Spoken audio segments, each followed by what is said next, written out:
New York, in December 1941. Eventually, I ran to Minneapolis, where it's cold, and I figured I'd keep better. Now I'm back in Manhattan. New York, this is your last chance.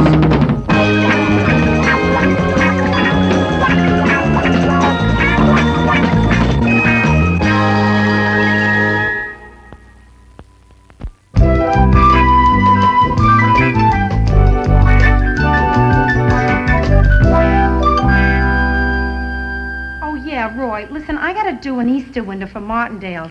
I hope you still have some Easter stuff left. Oh, that's great. Okay, all right, here's my order, Roy. Oh, hold on, will you? There's someone at my door.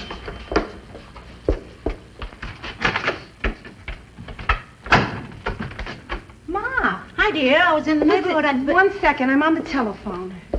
Roy, yeah, listen, what I need is, well, the biggest rabbit you've got. I need 9 dozen eggs, 8 ducks, and 14 chickens. Well, you having company tonight? Thanks, Roy. Rhoda, have you seen my blue jacket? Oh, Joe, it's still at the cleaners. I didn't have time yesterday to pick it up. Oh, well, I'll pick it up on my way to work then. Good. Oh, hi, Ida. Listen, Ma, excuse me, Joe. Yeah. If you're going to the cleaners, you could take all this stuff. Oh, sure. Drop it off? Uh-huh. So, Joe, could I make you a little breakfast? No, thanks, Ida. I'll grab a cup of coffee and a donut like I usually do. Oh.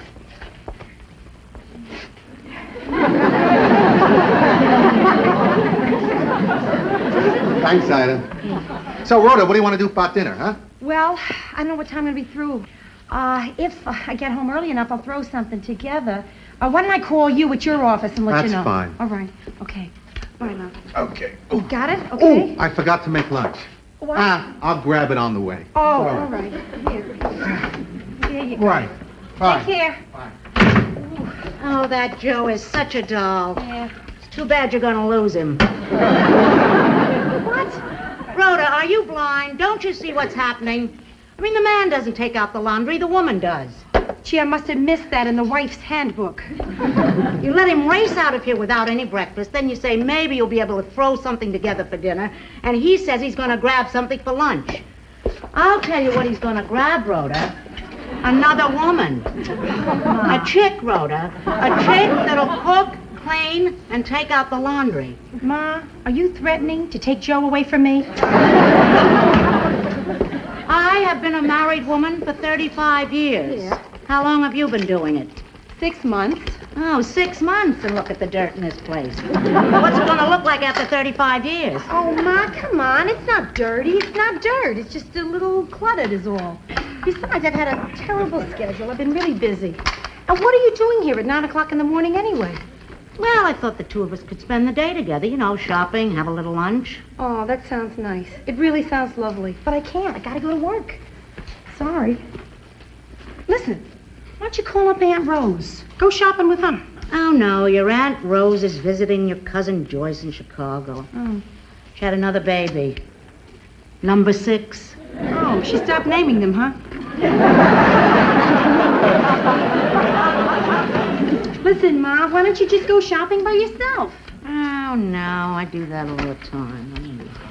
Well, why don't you go to the Museum of Modern Art? No, their floors are too slippery. Ma, you need something to do today. Okay, I'm going to tell you the same thing you used to tell me when I was complaining about nothing to do. Go ride your bike. Hey, babe, I'm sorry, but I just remembered I can't take this stuff to the cleaners. My job's in the opposite direction. Oh, well, listen, I'm late for the appointment now. I can't take it. We'll leave it. Worry about it later. Bye-bye. All right, bye, Joe. What are you doing? I can take your laundry. Ma, I don't have I anything don't want to you do. taking my laundry. Darling, it isn't any trouble for Please me to put do it this. down. Drop it. Ouch! There. Look at all this stuff. It's all for Martindale. I have an appointment with that owner of the new shop on 3rd Avenue. You know, the one that makes the leather clothes? Oh, Dr. Jacket and Mr. Hyde? Yeah, that's the one. Myrna, why don't you go for me? Yeah, please, take that appointment. Oh, I'm not ready to meet anybody. Anyway, you know them, I don't. Myrna, I don't know them. I just talked to Hyde a few times on the phone. No, Myrna, You know, you came in here wanting to learn the window dressing trade, and so far you have never been out of this office, not once. Now, I'm not minimizing what you've done here. It's terrific, really. You've organized the whole place, brought me back my sanity, but that's only half the job. The other half is getting out there, meeting the people, drumming up business, getting on the streets, hustling. I couldn't hustle. Myrna, you got to. I mean, you got to get out there and show them your stuff. I have to. Yeah, but your stuff is better than mine. Oh, stop it, Myrna. That's not true. Listen, I would consider it a personal favor if you would do this. I mean, I get home at a decent hour, maybe have dinner with my husband, clean up my apartment, maybe... All right, I'll go. Great, thank you. What do I say to him, to Mr. Hyde? Well, he'll tell you what he wants us to do and how much he wants to pay. And then if it feels good to you, we'll do it. You think I should wear something more businesslike? Oh, boy. Boy, whatever they're cooking across the hall sure smells good. Then how come it just got stronger when we opened our door? Hey, what's going on? The laundry's gone. I know. And the papers and the clothes for the cleaners. Joe, I got a flash for you. What? You know what we smell cooking across the hall? Yeah? It's cooking here. Rhoda, Joe, while I was at work, my apartment was hit. Now, Brenda, just calm down. What do you mean? Did they get away with anything? Just some dirt and trash. My place is immaculate. Like yours. Well, you gotta know what happened here. Ida the elf struck again. Ma? Of course it had to be Ma. Who else would have washed my light bulbs? Boy, I can't get over how great this place looks. That's really sweet of her, you know? Sweet nothing. Joe, you've never seen my mother when she gets on one of her cleaning binges. It's terrifying. Oh, come on. What's so bad about your mother wanting to help you out? Joe, if we let her do it this one time, she'll want to do it full time. Really. She'll be here cleaning, cooking. Do you want Ida Morgenstern holding a fork full of peas in front of your face saying, "Open the tunnel, here comes the choo-choo"? You know, Ma must have updated her material for me. I got, open the hanger, here comes the blimp. Oh, Brenda. I know she did this out of love, but I can't have it. I won't have my mother messing up my life by cleaning up my mess. Ma, why did you do this? You noticed that I tidied up. Tidied up? You polished my peephole. Ma, you cleaned up so well, I can't find anything. Well, that's all right, darling. If there's something you can't find, just call me. I know where you keep everything now. Everything.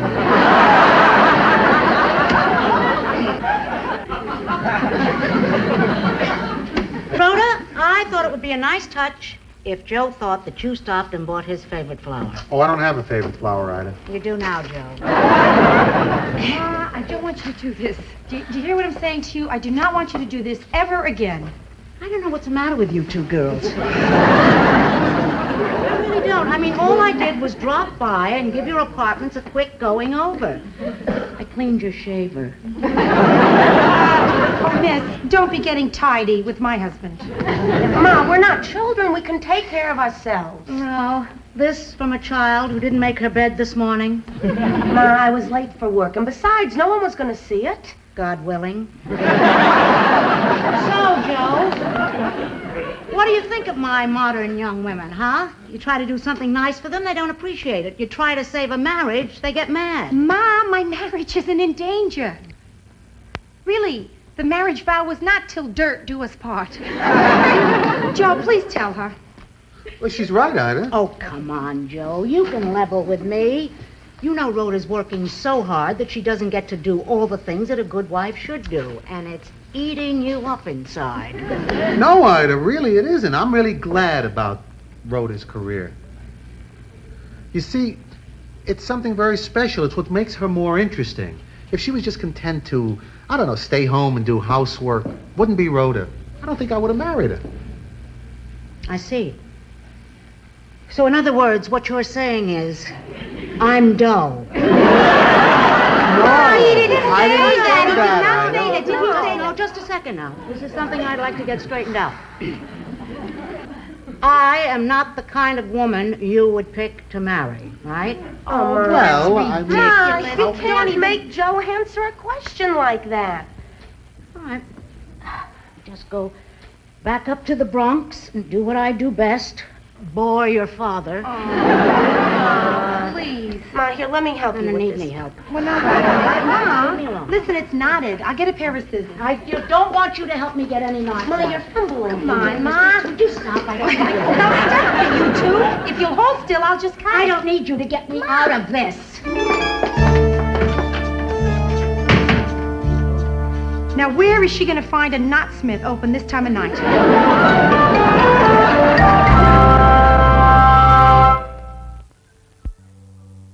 Good morning. Myrna, where have you been? I mean, you've never been this late before. Do you know your mother's called this morning 4 times already? She's very worried. She said she tried you all outside at home. You didn't answer the phone.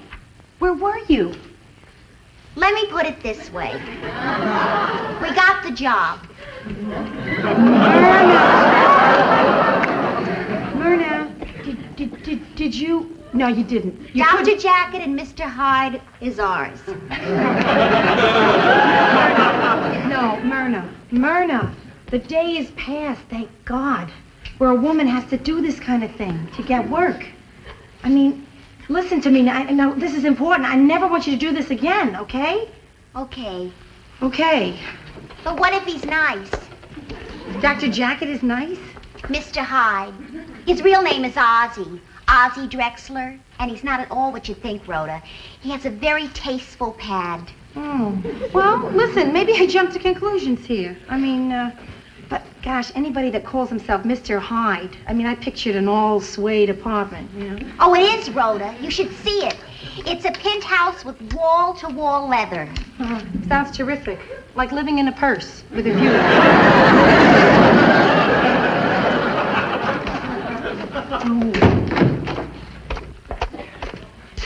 Ma, I was just calling you this evening. I've been calling you all morning. I was really worried. What were you worried about, darling? About last night, what I said. I didn't mean to hurt your feelings. I'm really sorry. Don't be sorry. You opened my eyes. I came to thank you. But what are you talking about? Well, I mean, Rhoda, what is my life anyway? I get up in the morning, I cook your father's breakfast, we eat, he leaves, I dust, vacuum, make the beds, and it's 9 a.m. And I have the whole day staring me in the face till 4 p.m. when it's time to put the brisket in. It's not a full life, Rhoda. It's clean, but it's empty. Oh, what are you talking about here? I mean, you make Pa very happy. You do. In what way? Well, I don't know. Gee, Ma, I'm not with you every minute of the day, but Well, I am, Rhoda, and believe me, I'm boring. I've just been born a little bit later so I could be a member of the sisterhood. I want to burn a bra. Ma, I don't think they're doing that anymore. But if it makes you feel good, go ahead and do it. No, you can't burn a long line bra. The stays won't melt. Oh, hello. Ma, you remember Myrna Morgenstein? Oh, yes, of course. How are you, Myrna? Well, I haven't seen you since you and Rhoda graduated high school together. I remember you gave the valedictory speech up on the stage, and Rhoda and a friend were cutting up in the back row. Your mother and I sat together. She was so proud. I was so humiliated. Rosie Gallagher started it. So, Myrna, how's your mother? Oh, she's fine, happy. Oh, good. Well, I'll have to call her one day. We'll go shopping. Oh, you better make it on the weekends or at nights she works. Oh. Well, I'll call her during my lunch hour. Lunch hour? Wait a minute. What are you talking about? I'm talking about life, Rhoda. My life. You've raised my consciousness. I'm going to do something with my life. I'm going to be useful. I'm going to go get a job. And a bra that'll burn.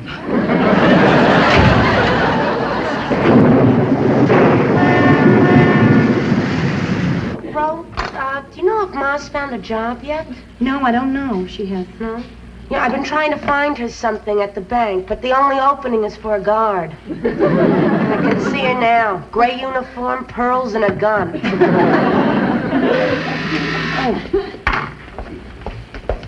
Yeah, Carlton. Yeah, this is Carlton, your doorman. Right. I thought you might be interested in knowing it's raining out. I'm interested in knowing why you're giving me this tidbit of information. Because your mother was all wet when she just went by. I see. Okay, thanks, Carlton. But you might get some towels and a sponge out. You know, for a little person, she sure makes big puddles. Hiya. What are you doing here at this hour? Well, your father was working late and I wasn't, so I thought I'd do a little shopping when I got through with my work at the job. Brenda, I brought you something. Little gift. What gift? This? Oh, Ma. I already have an umbrella. Yes, well, a person can't have too many umbrellas. I mean, look what happened to me today. I left mine at home where I don't work, and at my job I didn't have one where I do work. Okay. I just have to come right out and ask you. Ask me what? Ma, where do you work? Oh, girls, what difference does it make? I mean, the important thing is that I have a job, and I feel fulfilled, and my feet are killing me. Hey, under those little rain boots, do I see white shoes? All shoes look white through plastic. Red ones don't. White. Okay, Ma, come clean. You're either a good humor man, a dentist, or a yacht captain. All right. I'll tell you. Let me take my time. Ma, you're a Barbie doll.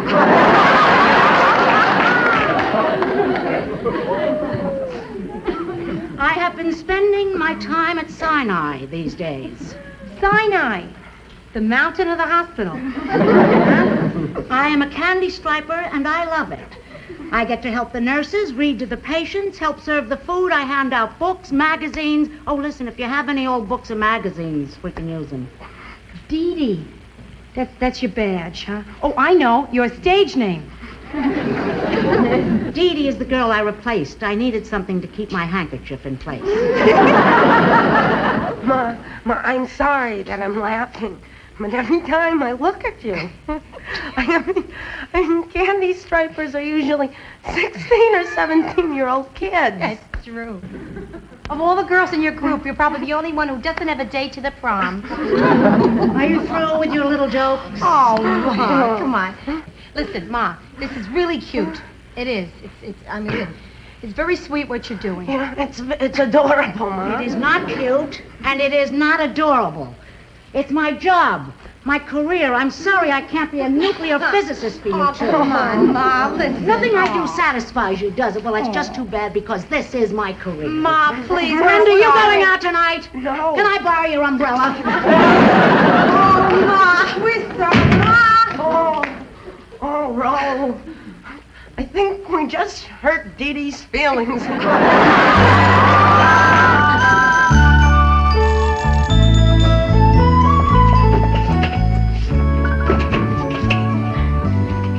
Hi, Mickey. How are you today? I told you, I don't want any beets. Did you taste them? I don't have to taste them. I hate beets. How do you know you hate them if you didn't taste them? Come on. I don't want to. Yes, you're going to try a few. Come on. All right, I'll taste some first. Nums. That's good. Okay, now You didn't really taste them. I'm not really sick. You are. Now, come on. Chew. That's better. Hi, Ma. Oh, hello. Hello. Listen, you mentioned that you needed books here at the hospital, so we figured we'd come down and bring you a few. Yeah, here, Ma. Joy of cooking. Every woman can. How to avoid probate. Well, Ma, see, we just picked them at random. They're an excuse. We came to see you. Oh, you needed another good laugh, huh? No, Ma, we came to apologize to you. We're really sorry we hurt you. We really didn't mean to give you such a hard time. Me either, Dee Dee. You girls in pink do a great job. Well, thanks, Mickey. Now, you do me a favor, will you? You name it. Button it up. We're going to have a little talk. Ma, could we go someplace and talk in private? Oh, sure.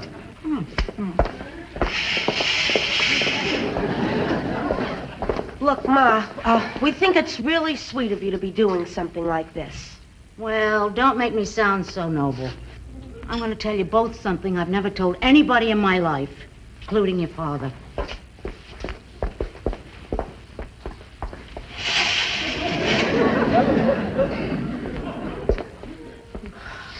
Well,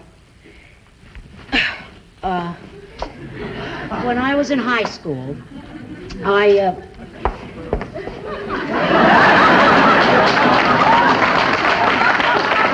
when I was a senior in high school, the war was really raging in Europe then. So I took a job in a defense plant so I could serve my country and hopefully meet a couple of cute guys, you know. But things happen during wartime, and, well, I don't know, people do things that they don't ordinarily do under normal circumstances. Things that they have to live with all through their lives. Oh, if your father ever finds out about this, it'll kill him. Ma, what is it? Just Ma, whatever it you is, can you tell tell us. us. Yeah. Yes. The ugly truth of it is, I never finished high school. Oh, Ma, is that what this is all about? Oh, wow. But wait a minute. What about all those stories about you dancing with Johnny Del Vecchio to the Hut Set song? You think I like this life, living this lie? Oh, Ma, it's nothing to be ashamed of. Pop loves you. We love you. A high school diploma doesn't make any difference. Well, now at least you know why I'm here. I needed a job to be complete, and without a high school diploma, I was lucky to get this. You know? But Ma, you worked before you were married. Yeah, but there aren't too many openings for what I used to do. What'd you do? I was a bomb site inspector. Ma, you know, you don't have to do this just because some women feel they have to have a career. Yeah, Brenda's right. See, Ma, for me, I don't know, it wouldn't be right for me not to have a career. But if it's right for you not to, that's terrific. And you, too, would still think that I was complete? Oh, are you kidding? You are the most complete woman I know. Any more complete, and you'd be two people. Really? Really? Oh, absolutely. Come on now. Listen, if you don't like this job... Oh, thanks, Ma. What'd I do without you? If you don't like this job, you can quit anytime you want. Quit? Sure. Quit a vital job like this? I'm doing things here I never even got to do as a mother or a housewife. Well, Mickey, did you clean off your plate? Oh, I left a few carrots. Uh-huh. Well, open the pad. Here comes the rocket. Mickey, do yourself a favor, read the carrots. Or there'll be no TV. Right, Ma? Oh, yeah, right.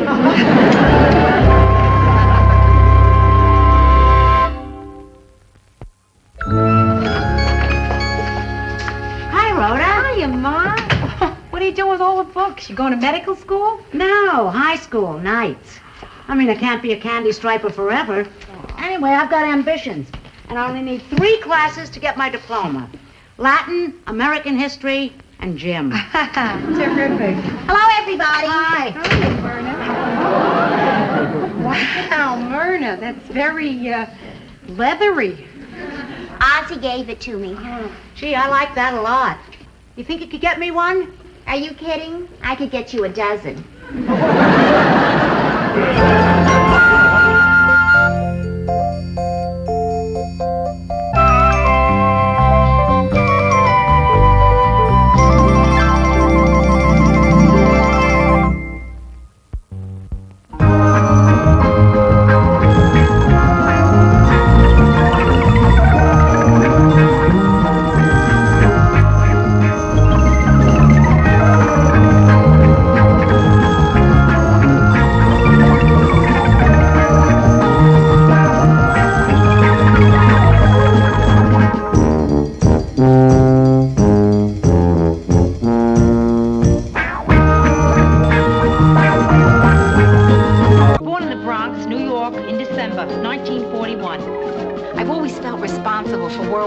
The first thing I remember liking that liked me back was food.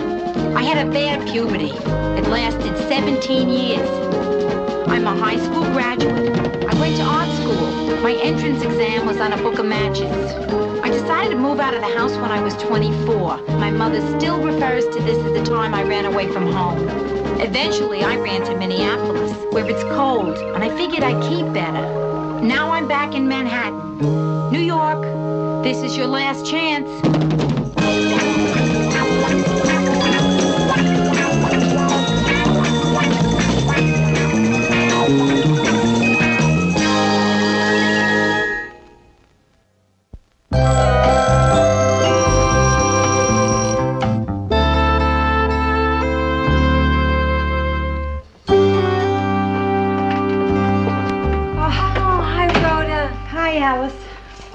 Joe's inside, right? No, he's still out working. But he called to say he'll be here pretty soon. Figures. When I had the absolute worst day of my life, and I really need to talk to him, he's not here. Yeah, but Rhoda, at least he called. I mean, my Eddie left me 3.5 years ago, and he still hasn't called. Alice, what do you say we don't talk about your ex-husband again, huh? No, it's all right, Rhoda. I can take it. Because I know in my heart that someday Eddie's coming back. He'll go through my door, go to his dresser, put on his NYU sweatshirt, take me in his arms and say, Where you been? I thought you were right behind me. Rhoda, there are 3 rules I live by. I go to church every Sunday. I honor my parents, and I don't take any crapola about my Eddie. Oh, sorry. Forgive me, Alice. I just had such a rough day, you wouldn't believe it. I should have known. First thing this morning on the subway, 9 o'clock, right? This old guy, 80 years old, wearing a button saying, "Kiss me, I'm hot." Starts following me from car to car, right? Singing Moon River. Oh, I love that song. Hey, babe, sorry I'm late. Oh, there he is. Joe, I gotta talk to Today you. was the best day we ever had in the job. For some reason, everything seemed to fall just the right way. Yeah, down. Hi, Justin. That's good, you guys. Good. Listen, I gotta... Anyway, we finished 2 days early and we really made a lot of money and I feel terrific. So, how was your day? Couldn't be better. Joyous, terrific, extremely fantastic. And it's going to get better because Rhoda, starting tomorrow, you and I are going to take a 3-day vacation. Oh, that's terrific, Joe. Where do you want to go? Oh, skiing in Vermont, huh? Nobody's going to Vermont. There's no snow. Good, I'll be the cutest one there. You know my idea of a great vacation? Just check into the best hotel in town for a weekend. And just settle in, order up the room service, breakfast in bed, lolling around, sipping champagne, watching the city lights blink. Justin, I didn't know you were so romantic. Denise will love that. Oh, Denise can't go. She got to stay home and watch the kids. So, Ro, where are you going to go for your big weekend? We are motoring up the coast. Yeah, Joe's not renting a car right now, Brent. We're going to Cape Cod. Oh, how wonderful. Yeah. You know, this is going to be a pretty big weekend for me, too. Oh, yeah? What's going on? Well, this is the first weekend in my life that I'm going to have 2 consecutive dates with 2 consecutive guys. I think I'm becoming promiscuous. Brenda, I can't tell you how I'm looking forward to the next couple of days. Oh, me too. Tonight I'm going to go see the Towering Inferno. Yeah. And then tomorrow night I'm going to go see the Towering Inferno. Twice? 2 nights the same movie? Well, they both wanted to see it, their first dates. What am I going to say? That I've seen it? Which I have. Oh, no. Yes. By Saturday morning, I'm going to be the world's greatest expert on major disasters. And it may not have anything to do with the movie. Stop it now. Rhoda, you in there? Yeah, Ma. Come on in. Hello, darlings. Hi. Hi, Ma. How'd you get by Carlton? Not by, Rhoda. Over. Ma, what are you doing here? Well, I was in the neighborhood, so I thought I'd just come and visit Rhoda on the night before she and her husband take off for their first trip since the honeymoon. Ma, why are you carrying your knitting bag? Ma, come on, what's in the bag? No, before we get into this now, I want to tell you that I think this is a terrific thing you're doing. I think it's really swell you're taking this trip. So, I brought you and Joe a little something to, help rekindle. Rekindle. We're kindling just fine, Ma. A flannel nightgown? Ma, what for? Drives men crazy. How do you know that? It's mine. Drives your father wild. I only wear it once a week. I mean, how much can you take of a crazed accountant? Hiya, Joe. Better not drive him wild too early. Hey, what's the matter? I got some bad news about our trip. No. There is no bad news. There is no bad news. We have problems, we solve them, we carry on. Now, what is this little problem that you have? Well, I forgot that it's my weekend to have Donnie. We can't go away. Oh, my God. But listen, you don't have to stay home. Donnie can stay with me. He's done it before. Oh, good, Brenda, that's good. Oh, no, maybe not so good. I've got 2 dates I've got to get ready for this weekend. I think Donnie's too young to see a woman in panic. Well, I guess we can't go away. Well, I don't know why everybody is ignoring an obvious solution. I mean, there is a mother here. Someone who would love to have a little guest. Make his dinner, fix his room. Oh, he'll have a wonderful time. Maybe I can even rent a little dog. Ma, no, thank you. Why no? I don't want to go into it. No, I think you're going to have to go into it. Give me one good reason why Donnie can't stay with me. Well, Ma, No. Tell me one good reason. Ma, listen. My date's going to be here pretty soon. I thought maybe you'd like to come down and meet him. Well, I'd love that. Yeah? But I think we better straighten this out first. Tell me one... Ma, kind of look him over. I mean, he's only going to be here for a few minutes. Yeah, well, let's get this straight first. I'm very... Okay, Ma, okay. I mean, he's nothing special. No, he's just a regular, handsome guy with a brilliant future. Could be big.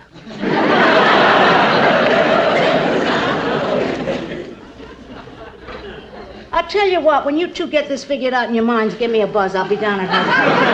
Where did you meet this one? Never mind, I'll ask him when I see him myself. Did you see what my little sister just did for us? The girl threw herself on a live grenade. Well, I guess I gotta do what I've been avoiding. I gotta call Marion and ask her to switch weekends with me. Joe, do you want me to leave the room? No. Oh, good. Hello, Marion? How are you? Oh, nothing. I was just gonna ask you to switch weekends with me. Oh, you will? If I do something for you. Well, what do you want me to do for you?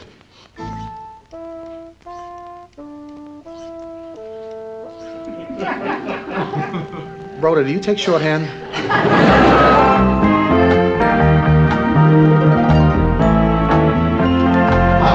Rhoda, will you hurry up? Come on. Hey, Joe, I'm hurrying. Carlton. Hello, this is Carlton, your doorman. Carlton, this is Joe Gerard. We're going to be down in a couple of minutes, and I hope you're watching that car that I rented. I am watching the car. And so are 3 other guys. They're especially watching your hubcaps. Carlton, will you go out and get him away from there? Sorry, the street is out of my jurisdiction. Carlton, come on. Hold it, you're in luck. They're gonna strip my car instead. Excuse me. Okay, Joe, all packed. I'll be ready in just 1 minute. Good. I want to check the locks on the doors and the windows. Good. As soon as they fill the thermos, we'll be ready to go. Oh, I'll get it. Surprise!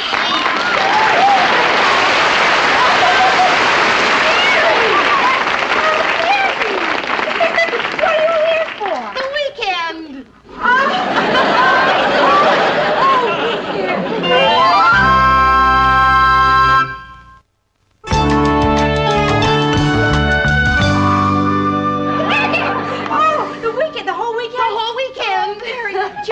Joe, listen, Mary's here for the weekend. I heard. Come in. Oh, why? How? What are you doing in New York? Well, Why didn't you call? I'll tell you, I got in town a couple of days ago for this broadcasting convention, see, and I wasn't really sure I was going to have the time to see you. But anyway, I got through with all my broadcasting stuff, and so here I Oh, Mary, it's so sensational. Aw. I can't tell you. I can't believe this. I can't believe you're really here. am. Me either. Me either. I mean, I have never done anything like this before, you know, but I thought, wouldn't it be fun just to pop in on Rhoda and Joe just to see the looks on their faces? And look at the looks on your faces. I mean, Rhoda, look at the look on your face. Joe, look at you. It's good to see you, Mary. Oh, and would you look at this apartment, Rhoda? It's fantastic. Oh, yeah. It's a far cry from the pink and purple passion pit in Minneapolis, right? Yes. Oh, but Rhoda, it's still you. Unfortunately. Oh. So, Mary, the whole weekend, huh? Yeah? Uh-huh. Boy, you guys are really going to be sick of me, huh? No, we're not going to be sick of you. Hey, listen, I just realized something. I mean, I took an awful chance just barging in. You weren't going to do anything tonight, were you? No, Good. nothing. All right. I have saved money for this trip. Now, tonight is on me. You just pick the restaurant. Joe, what's the best place you can think of? The Lobster Barrel. Terrific seafood. Where is it? Cape Cod. Better go and put the car away. Joe, now listen. Now just forget it, Rhoda. Just forget it. Hey, Rhoda, did I come at a bad time? What are you talking about? Well, Joe seemed a little upset. Oh, that? Oh, he's not mad. Oh, man. Oh, boy, I gotta explain it. It's Joe's offbeat sense of humor, Mayor. He's doing a bit, like that you arrived at the worst possible moment. You get it? I mean, he's pretending like we were in the middle of a fight. Yeah. And the problem is, he's so good at it, everybody takes him seriously. Except for me, I know he's kidding. And I can't get mad at him because it's so hysterically funny. Yeah, it is. Yeah. Hysterically funny. So, come on, tell me everything. How's Lou and Murray and Ted and Phyllis? Oh, fine. And you know her. Oh, Mary, you look so fabulous. I can't believe. Listen, there's something I want to ask you. I'm glad Joe's out of the room. What? I cannot help noticing that you have gotten yourself a new body, Mary. Since my wedding, you have gone from thin to voluptuous. Yeah. What did you do? Well, I gained 12 pounds. How did you manage to gain it in only erogenous zones? Oh, it's true. It's true. Ro, are you still here? Oh, Brenda? Yeah. Come on in. I just wanted to say good. Brenda, look who's here. Mary's come for the weekend. We're thrilled about it. Just say hello. Hello, Mary. Brenda. Hi. Gee, you look great. Hey, you lost some weight, didn't you? Oh, yeah, 12 pounds. No kidding. I gained 12. Oh, boy, funny how much better they look on you than they did on me. So, Mary, what are you doing in town? Well, I got in town for a convention, but now I'm free for the whole weekend. Oh, how terrific for Rhoda and Joe. You gonna be staying here with them? Oh, no, I'm at a hotel. Well, that's stupid, Mia. Come and stay with us. No, I don't want to be in your way. Then be in my way. Sure, it'll be fun. Look what 4 years of being around you did for Rhoda. Oh, all right, my dear, if you put it like that. Okay, I'll go to the hotel and get my stuff. Mary, do you see this? I'm living upstairs from you again, kid. Yeah. I just got a $25 parking ticket. That's all.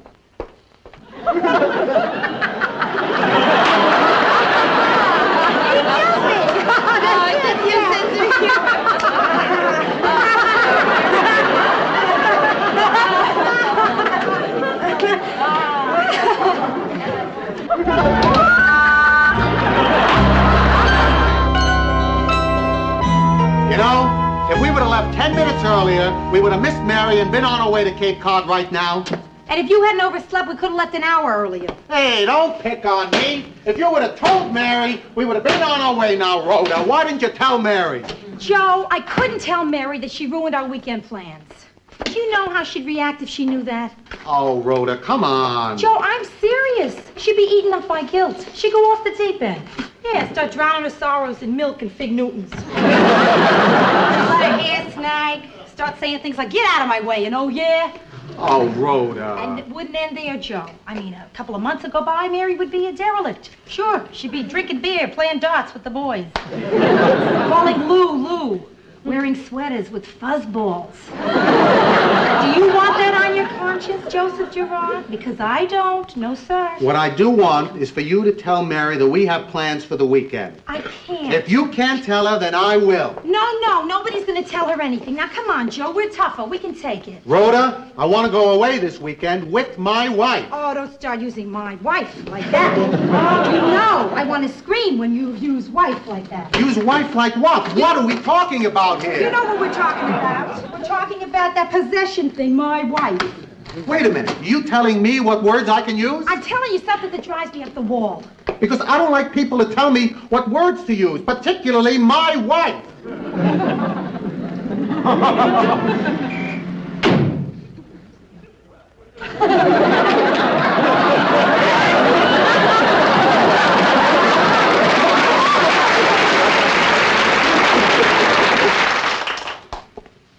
Hey, you look terrific. What time did you say your date was picking you up? 7:30. Well, aren't you a little early? Did you know that it's only 6:30? Oh, I did it again. I peaked too early. Yes, Carlton? Yes, this is Carlton, your doorman. Your mother's on her way up. Oh, thanks. Say, I was wondering if I could talk to the hot number up there. Mary, I believe it's for you. Yeah, just... Hello? Hi. You want to go out sometime? What? Well, you're new in town, you're looking for fun. How about it? Will you meet me at 7:30? No, I will not meet you at 7:30. When then? Never. See you then. Mary, don't pay any attention to him. He's weird. I'll say. Do you know when I came in, he threw his coat down for me to walk over? Oh, was he in it at the time?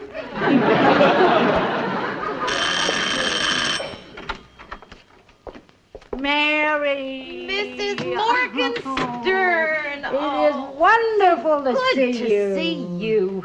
And I don't want you to feel bad about not communicating or writing to me since the wedding. Oh, Mrs. Morgenstern, I know. It's just that I got, really busy, and I just, haven't. I just feel terrible. Oh, that's nice.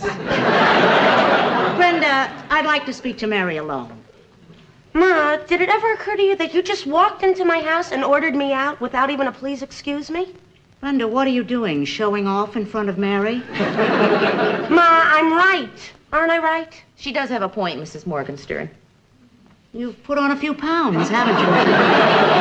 Brenda, I'm terribly sorry if we've inconvenienced you by being here. Perhaps we could go into the elevator and stop between floors and talk.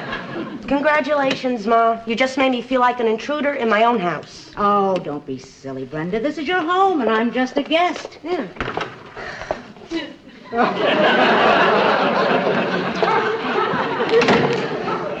Gee, it's good to see you. Oh, Come yes, on, it is. sit down. Okay. Tell me, Mary, how's everything going? Oh, pretty good. Yeah?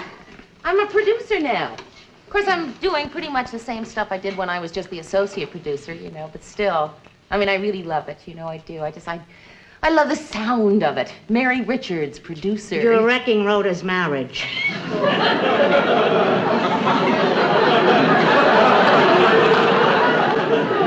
Why do we have this trouble communicating? I said you're wrecking Rhoda's marriage.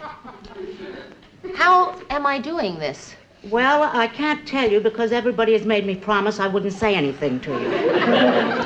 But I am wrecking Rhoda's marriage. Mm-hmm. In a way that you can't tell me about. You got it, Mary, so cut it out. Cut what out? I am not supposed to tell you. Well, then I can't help you, can I? Well, then we're at a standstill because I never break my word, and I promised them that I wouldn't say anything to you.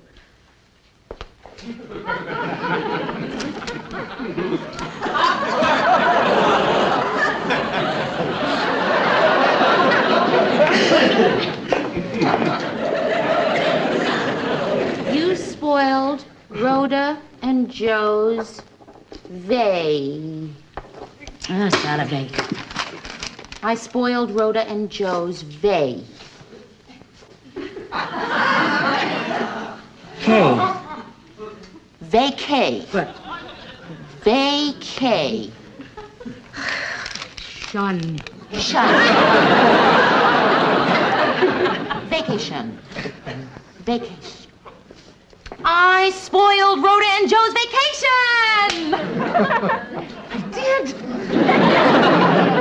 It's almost impossible to keep a secret these days. Oh, Brenda, how could you leave Mary down there alone with Ma? You know she's gonna tell her. Rhoda, what could I do? Ma forced me out of my own apartment. I only hope her talk doesn't take too long, because my date's due soon. So he'll wait for you, kid. I don't know. He's a blind date. He's never seen me. And if I'm not there, he's going to walk in, and he's going to see Mary, and I don't know how to handle them when they get excited.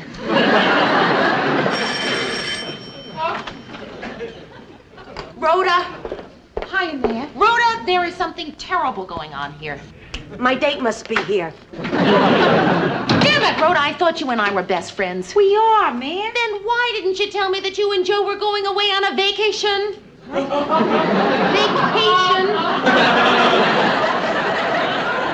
Oh, come on, Rhoda. Why don't you explain it to Mary? I mean, Rhoda, come on. When you're close to somebody, then you can tell them anything. I don't know what to say to you, kid. You're right. You bet she's right. They're not just right. This is the championship of right we're talking about right here. Yeah. I guess I have to learn that when you're close to somebody, you have to be honest. What am I saying? I know that. The truth is, I didn't tell the truth. I was trying to be kind and considerate and nice, instead of saying what I really wanted to do this weekend. Mary, I'm sorry. I was wrong. And I must correct it right now. Joe, I want to spend the weekend with Mary.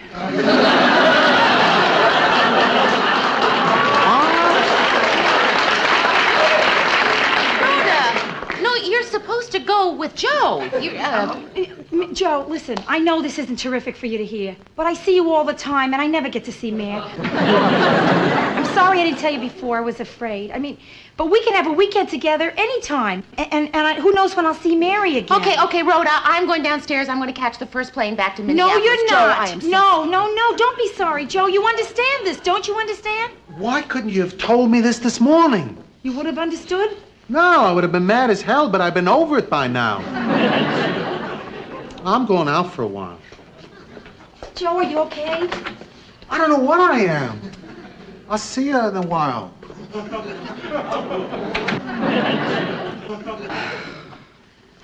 Oh, Rhoda, I feel just terrible. It's okay, No, Matt. it's not. Sure Coming it in is. here unannounced. It's fine. It's no ruining problem. your plans for no, a you didn't ruin a vacation. thing. Not only You that, did- but causing a fight You didn't between cause you a and fight. Joe. Yes, you did I not. did. What you don't understand, Mary, is this is good for a marriage. It is? I certainly hope so.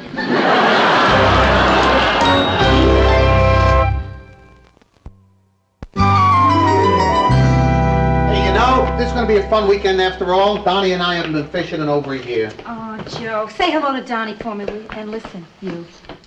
I'll miss you. I will. Oh, and Mary, it's good to see you again. Oh, thanks, Joe. It was good to see you, too. And listen, come back real soon. And I mean that. All right. Only, Mary, next time, Call first. Who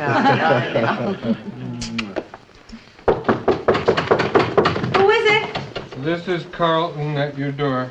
Oh, I asked Carlton, to come up and help you down to the car with your stuff. Oh, thanks, but it's all right. I'll be able to manage by myself. Oh, okay. Never mind, Carlton. He'll do it himself.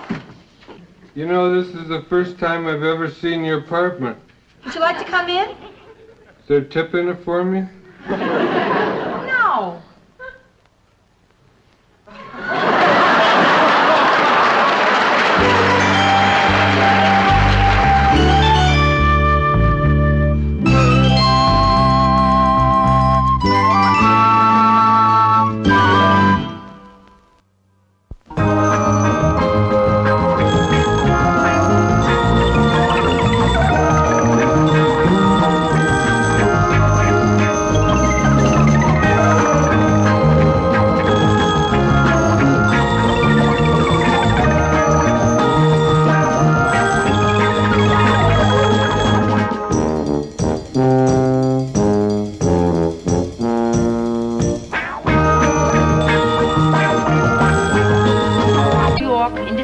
1941.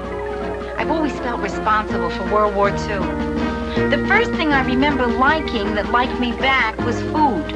I had a bad puberty. It lasted 17 years. I'm a high school graduate. I went to art school. My entrance exam was on a book of matches. I decided to move out of the house when I was 24. My mother still refers to this as the time I ran away from home. Eventually, I ran to Minneapolis, where it's cold, and I figured I'd keep better. Now I'm back in Manhattan. New York, this is your last chance.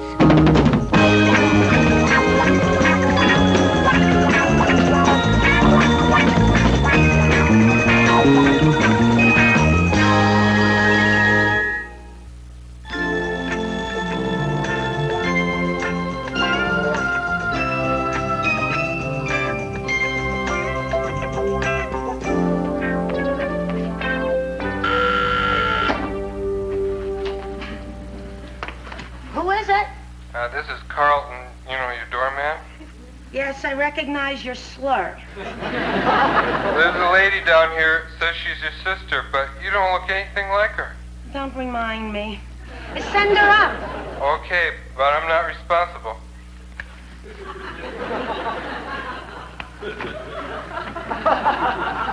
Rhoda?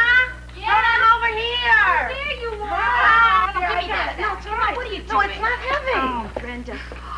Oh, look at this. Oh, it's a great place. Oh, hey, why did you do all this? She made it sign. With balloons and everything. I can't believe you're really here. God, you look so gorgeous. So tell me everything. I want to hear it all. What's going on with your life? Oh, you know, the same things. Mother problem, weight problem, date problem. That's terrific. You don't have a job problem. Hey, that's right. I got promoted at the bank. Now I'm a teller. Hey, there you go. That's terrific. That's terrific. And the best thing about being a bank teller is that your legs don't show. Brenda, why do I get this feeling I'm looking in an old mirror? Take it from one who went through it and survived. Things are going to get better. Yeah? Oh, I promise. So tell me, what's been going on in your life? Oh, let's see where to start. Nothing. Hey, I wouldn't mind doing nothing if I looked as thin as you doing it. Thanks, but this does not come easy. I mean, Brenda, one bite of a Sara Lee anything, I inflate like a rubber rat. Sara Lee. Are you familiar with their frozen cheesecake? An old friend. Hey, come on, I'll show you around the rest of my place. It'll take our minds off food. This is my kitchen. Who is it? It's only me. Just a minute. Are you ready for Mom? Sure. I mean, it should be interesting. I've never experienced Ma and jet lag at the same time. Ready? Okay, here we go. Rhoda.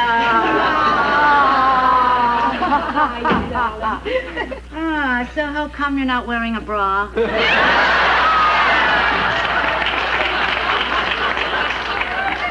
Ma, I'm 33 years old. All the more reason. If you were 10, you wouldn't need one. Brenda, I'm very worried about you. It's not bad enough that you live in this neighborhood, but there's a drunk sleeping in your lobby. You ought to tell the doorman. That is the doorman. Well, anyway, it's nice to be with my two girls, Rhoda Fay and Brenda Fay.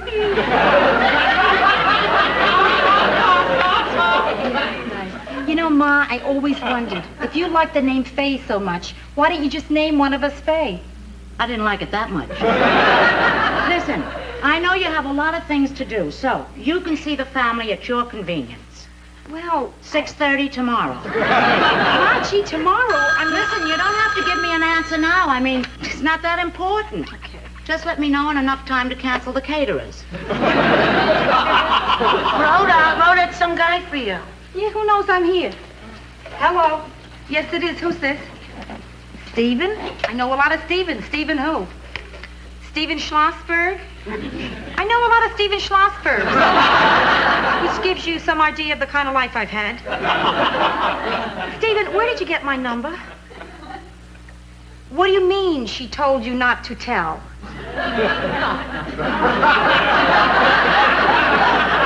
I'm sorry, Stephen. I cannot go out with you. No. No, I don't care that you're 6'2". Stephen, I can't go out with you unless you tell me exactly who it was that gave you this number. You'll like him. He's got long hair. And this time, don't be so choosy. If I was as choosy as you, you'd only be 3 years old now. Hello, Stephen. Listen, if you'd like to stay out till 1 or 2 showing my daughter a good time, it's okay. Yeah, but don't worry about getting into the office a little late. No, I'm sure my husband wouldn't dock you. He'll be here at 7:30. Mm-hmm. You're lucky I didn't go to Acapulco on my vacation. By coming here, I saved you Stephen Schlossberg's airfare.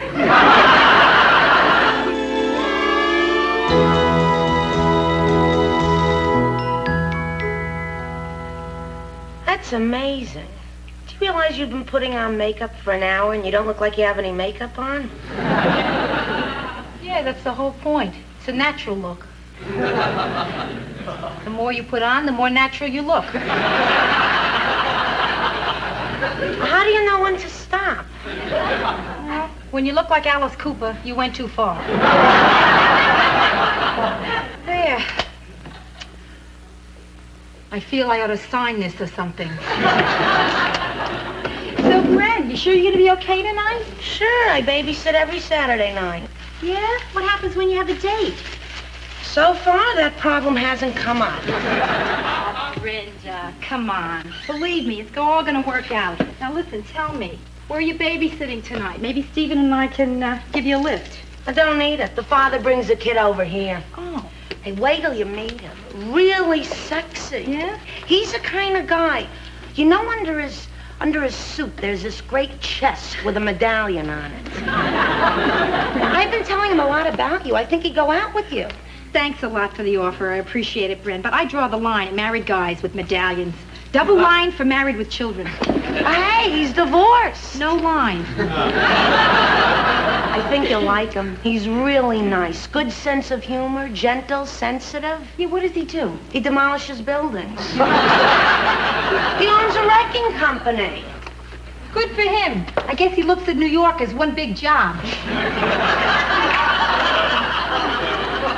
Thanks a lot, kid. But I already have a date. Oh, at least, Schlossberg is punctual.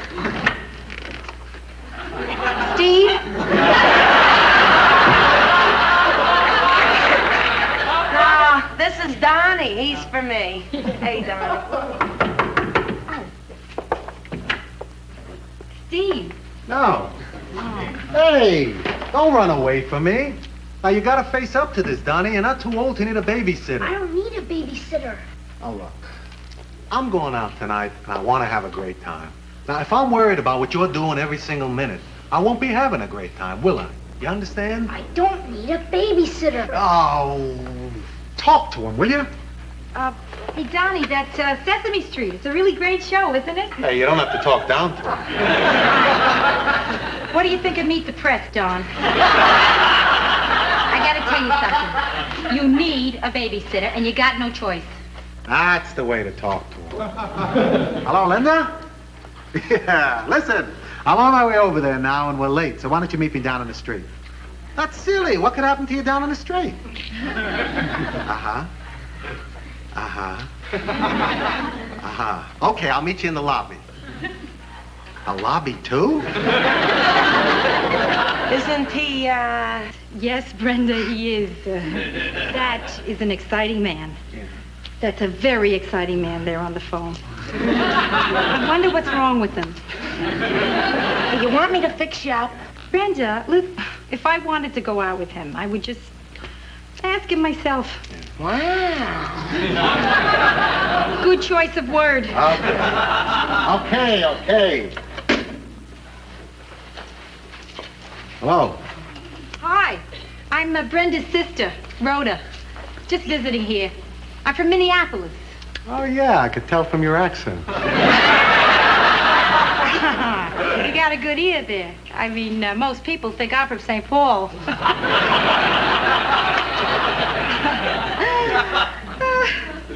You want to go out sometime?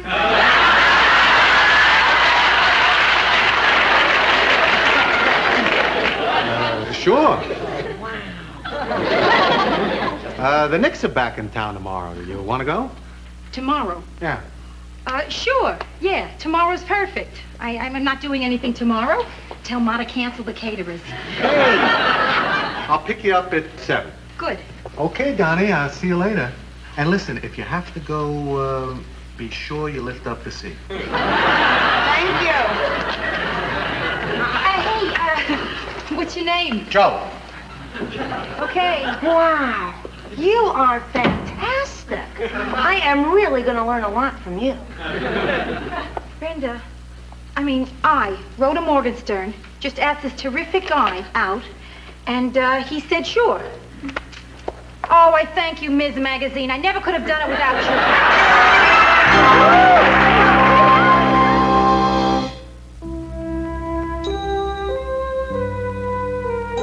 Joe, I had the greatest time. No, me too. I mean, I haven't felt this way. Yeah, me too. Me too. I guess we just We sure did. Yeah. And we haven't even... I know. Look, since you asked me out first, I wanted to ask you this before you beat me to it. Yeah? How long are you going to be in town? 12 more days, which gives us a lot of time to see each other, if you'd like to go out with me. You did it again. You beat me to it. Sorry. Okay, I'll call you tomorrow and we'll set it up. Huh? Great, that's terrific.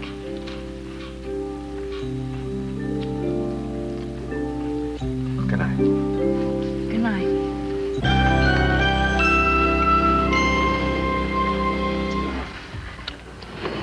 I forgot my kid.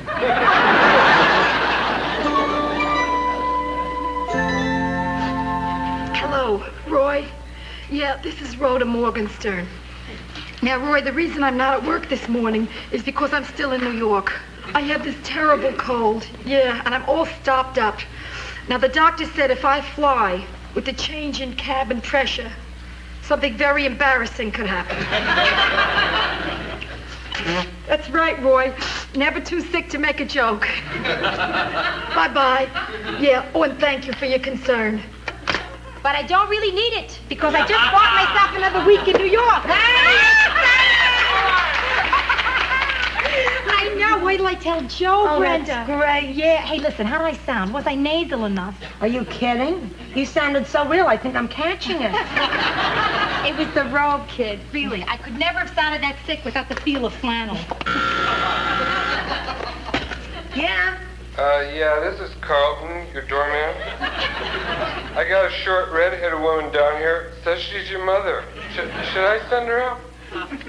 It's Ma. What do you think? Send her up. It'll be nice to see you. Sure, nice for you. You're going out. I guess you better send her up. I can't find her. Never mind. She found us. Oh, Rhoda, I'm so glad I caught you before you left for the airport. You sounded so sad on the phone last night. I knew there had to be something wrong. You're not usually that sad when you say goodbye to me. Oh, Ma. Well, I'm not sad anymore, because I'm staying another week in New York. Yeah. Oh, good. Yeah. Well, maybe we can get together again then. Twice would be nice.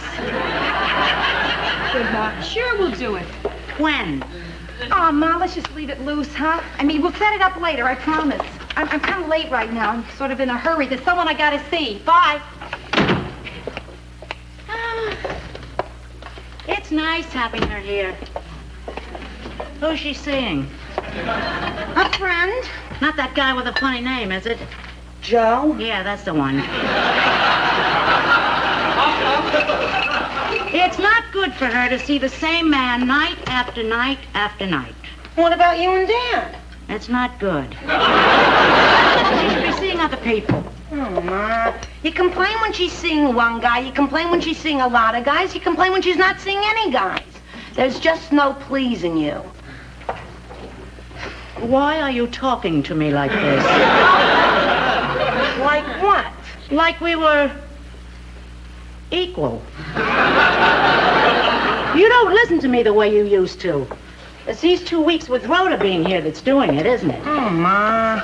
I left the Bronx at dawn to come down and pay a visit.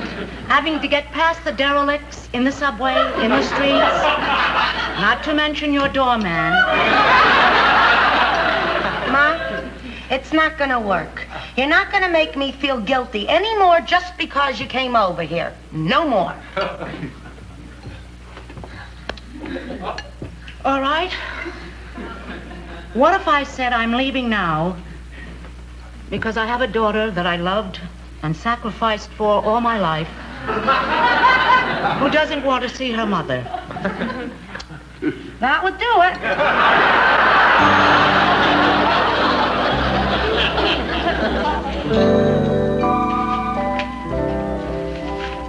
Hey!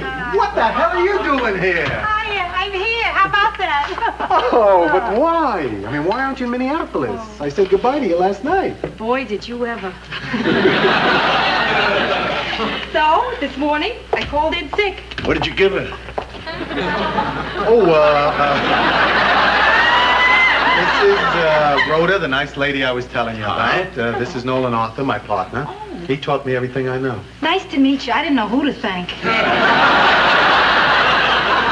So, how long are you going to stay? Oh, another week, Joe. We can be together all week. Isn't that great? Well, not really. I'm going out of town tonight on a job. Oh, well, then I'll see you tomorrow. No, I'm going to be out of town till Friday. Friday? Now, wait. That only gives us one night before I have to leave. I can't help it. It's work. But I got out of my work to be with you. See, last night you said you wished I wasn't leaving, and now I'm not leaving. So, couldn't you take off a couple of days? I mean, call your boss. Tell him you're sick. Who am I going to call, me? Come on, I can't do that. I got responsibilities. Oh, boy. I risked my job for a Friday. That's terrific. Hey, I'm sorry, Rhoda, but I'm not going to let you manipulate me into feeling guilty about working just because you're being possessive. Holy smoke. Manipulate, guilty, and possessive all in the same sentence? The grand slam. Forget Friday. Hey! Yeah, I suddenly got homesick here. Where you going? Nice to meet you, sir. Hey, come nice on. Manipulating you. Hey! What's wrong with you? So that's it. The end of an almost perfect vacation. Gee, I really feel bad about you leaving. I know, I can tell. What are you eating? I don't know. That's how depressed I am. What is it? Some kind of pie. Ah, Brenda. Listen, we gotta face it. I mean, this trip was bound to come to an end sooner or later. I know, but what about Joe and you and you and me? Rhoda, you made me feel like a person for the first time. Oh, Brenda. I didn't want to get you upset. I'm not upset. You got another fork for that?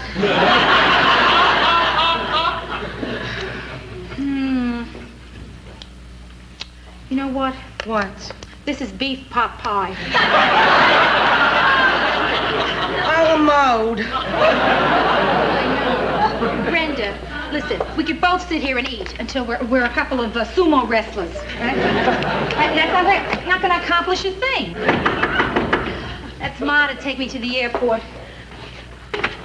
Okay. I don't have time for a long fight. I'll just make this short. What's the matter with you? That's it, huh? I'm parked in the tollway zone. Well, I'll make it short, too, because I'm catching a plane. What's the matter with you? Look, I can see you guys want to chat, so I'll just leave. I can hear you, but I promise I won't listen. Joe, this isn't going to work. What isn't going to work? I don't know. Why not? I don't know. Why? I don't know. Oh, I don't think I'm going to have time for this. Now, look. I drove here cross town. I went through red lights. I almost sideswiped the bus. Just to tell you, I really don't know you yet, but if you leave town, I don't know, I'm going to go crazy. Wow.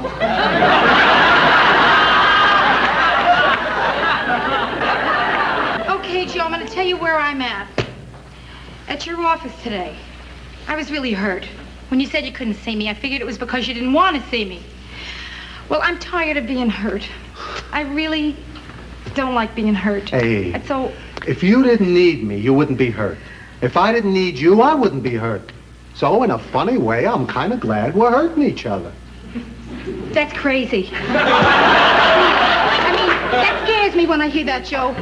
Because I care about you more than any other man I have ever cared about in my life, and I'm afraid. I'm not getting enough of that back. Okay. Okay, I'll give you some of that back. You want to know how much I care? A minute ago, I looked out that window, and I saw them towing away my car, and I didn't say anything. That's how much I care. Wow!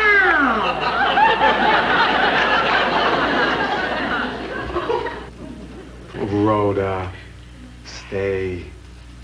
Please. Does that mean you're staying or your arm's tired?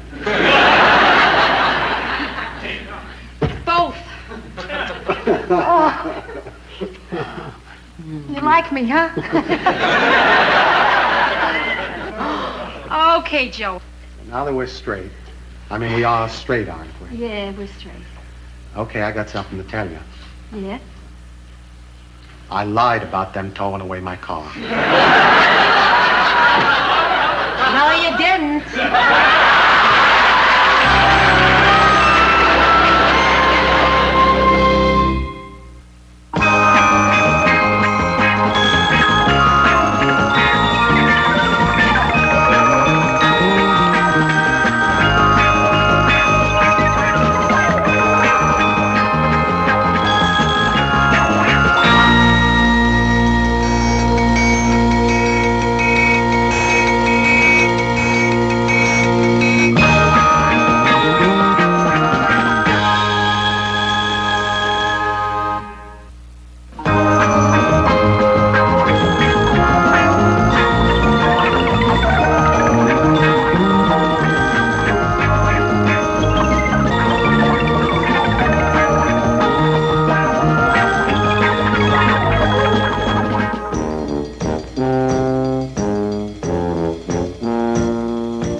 December 1941. I've always felt responsible for World War II.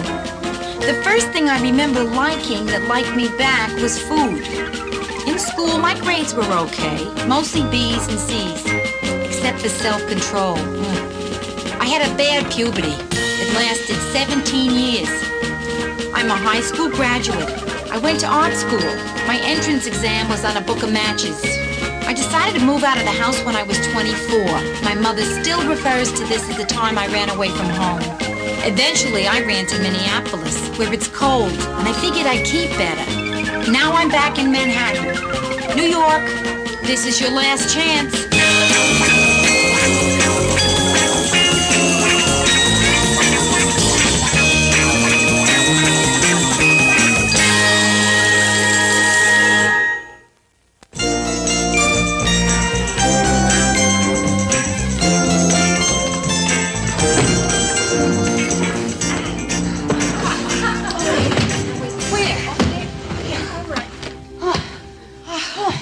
I wonder how Mary managed this by herself. When you look like Mary, you don't have to do anything by yourself. Well, there it is. My entire life in a dented trunk with 2 stickers. Minneapolis, Minnesota, and Camp Chaim Weitzman.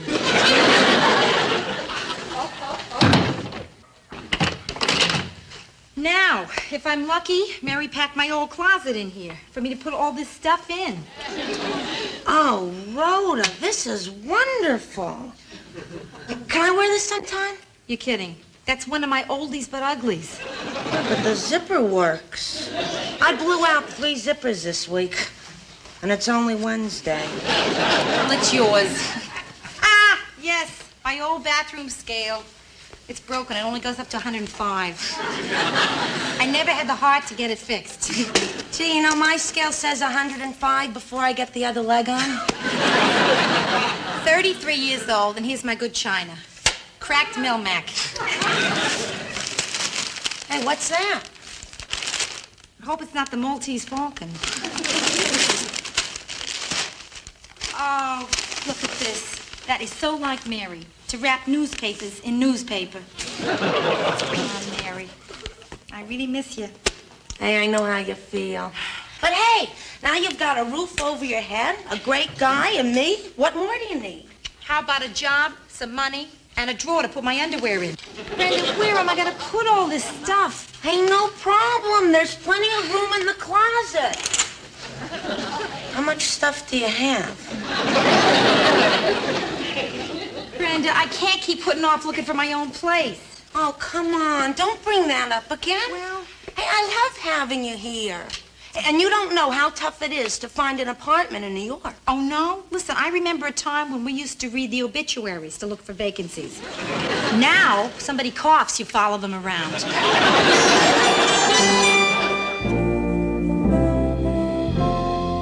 I will find you an apartment. Good.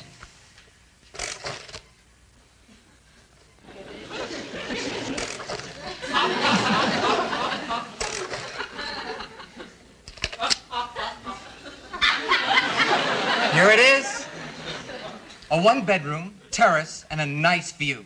How does that sound? Sounds great. How much? $900 a month plus $150 cleaning fee. I can only afford to move into the cleaning fee. I have something for you. A nice two-bedroom with a full kitchen. $175. Oh, now you're talking. Do you mind 5 roommates? I mind. 3 are women. You know, there's, 8 million people living in the city of New York? I mean, I can't believe they all had this much problem. No, the 8 million living here are all set. You're the one with the problem. Well, I'll see you around. You know, all business aside, Rhoda, I feel a very nice warmth toward you. Oh, thank you, Howard. Yeah, I mean, I like your vibes. Oh, I'm glad to hear it. Do you think that we could be friends? Well, sure, Howard. Howie? Yeah. That's good, because for a friend, I can do something extra. Oh, gee, and here I was afraid to take advantage of our relationship. No, listen. One hand washes the other, you know what I mean? I'm not sure. What do you mean? Okay, I do you a favor and... And I do you a favor, right? Now you're getting it. But you're not getting it because I'm not giving it.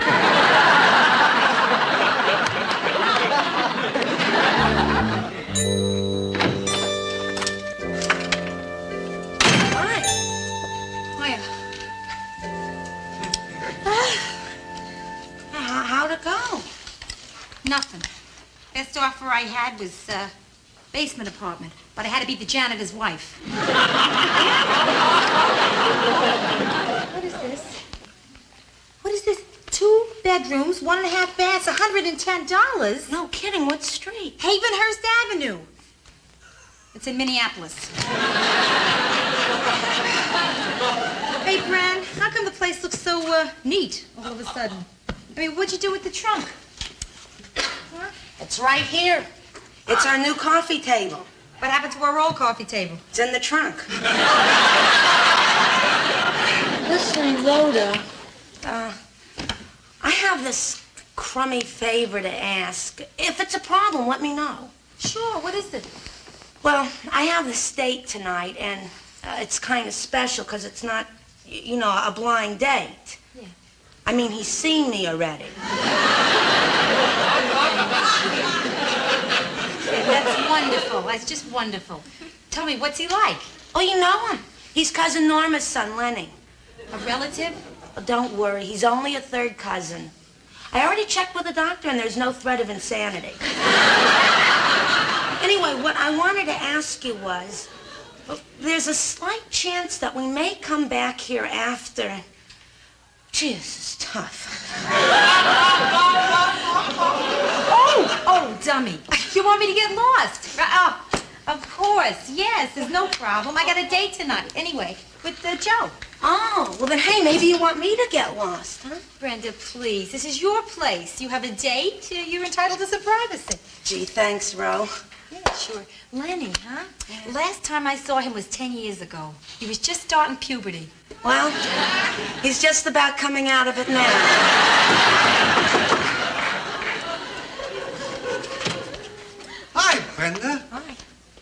Hiya, babe. Oh, hi. Oh, listen, I'm going to be ready in just 1 second. I just have to get my jacket. You'll never guess. The craziest thing just happened. You will never guess. You look at this. It wasn't even on a hanger. And most of them aren't on hangers. You never guess. You see, I'm on my way here in the cab when I spot something on the floor of the cab. Yeah, anyone I know? You can tell me on the way down. Rhoda, you're not going to believe this, but I found a ticket to tonight's Knicks game on the floor of that cab. How do you like that? Yeah, really? That's terrific. Hey, you know how much these things are worth? It's worth a fortune. And it's with the Celtics. So? So I was wondering if you knew anyone who would like to go. Oh, you mean as much as you do? Oh, I don't think you'll find anyone like that, because I want to go bad. Ah, just one ticket, huh? Yeah. I looked all over that cab, but... But you couldn't find mine. Well, Joe, I leave it to you. What do you want to do? I think I want to go. Then you should. Right. Why aren't you going? I know what you want, Joe. You want me to get rid of your guilt, right? That would help. Okay. I really don't mind if you go, honest. I want you to enjoy yourself.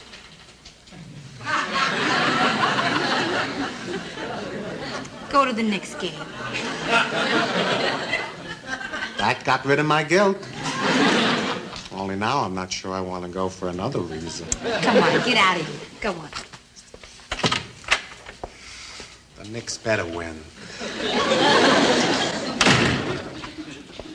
I didn't think he'd go. I mean, I worked him over pretty good. So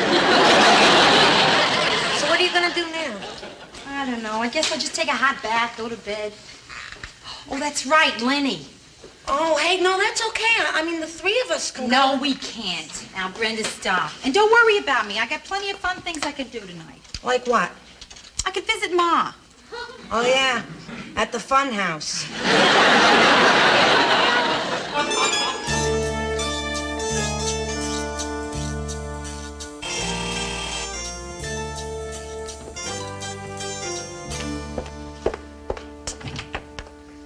Hiya, Ma.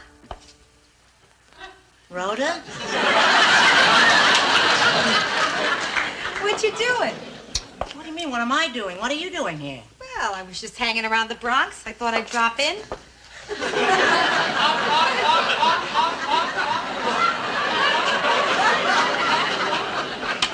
Well, I mean, that's so unlike you. There's not a doctor's report out on me, is there? No. I just came up to visit. That's all. Listen, did Mrs. Dow see you come in? No. I mean, I don't think so. Why? Well, she's always throwing it up to me about how her daughter comes up and visits her 2 times or 3 times a week. Hello, Edna. Yes, I was calling to invite you up for some coffee, but as it turned out, my daughter Rhoda dropped in, so I'm calling to cancel. Yeah, my other daughter's here too, Brenda, uh-huh. That's right, the both of them. Yeah, well, I have to get off now so I can open the presents they brought me. Okay, see you tomorrow. Might as well go all the way, right? Well, if you don't like my present, you can return it. So, where's Pop? He's working late at the office. I only hope and pray. So what's new with you? Let's see. Today, waited for 2 hours in the unemployment line. Then I walked my feet off looking for an apartment. Then Joe broke our date tonight at the last minute. And then what? Oh, yeah. Got stuck in the tunnel, the subway, on my way up here for an hour. How wonderful. Finally, there's a day when I'm the high spot, huh? So listen, there's nothing new with the apartment, huh? Oh, no, Ma. Last thing I saw was this cozy little place in Needle Park. 4 flights up and all your neighbors are lying on the stairs. Listen, I know how you don't like me to interfere, so I'm kind of reluctant now to tell you that I think I may know about a place. Ma, that's not called interfering, that's called helping. What kind of place? Well, it's in a nice building, but it's not big, it's small. Well, small's okay. I'm desperate. How small? 1 bedroom. The furniture's not new. But I love old furniture. Go on. Yeah, well, there's plenty of closet space. Oh, that's great. And the price is right. Oh, and I was ready to give up. And the best thing about it is you can move in right away. Oh, Ma, can I get it? Are you sure you want it? Yeah, where is it? Right in there. Oh, I didn't see that one coming. Oh, that was close.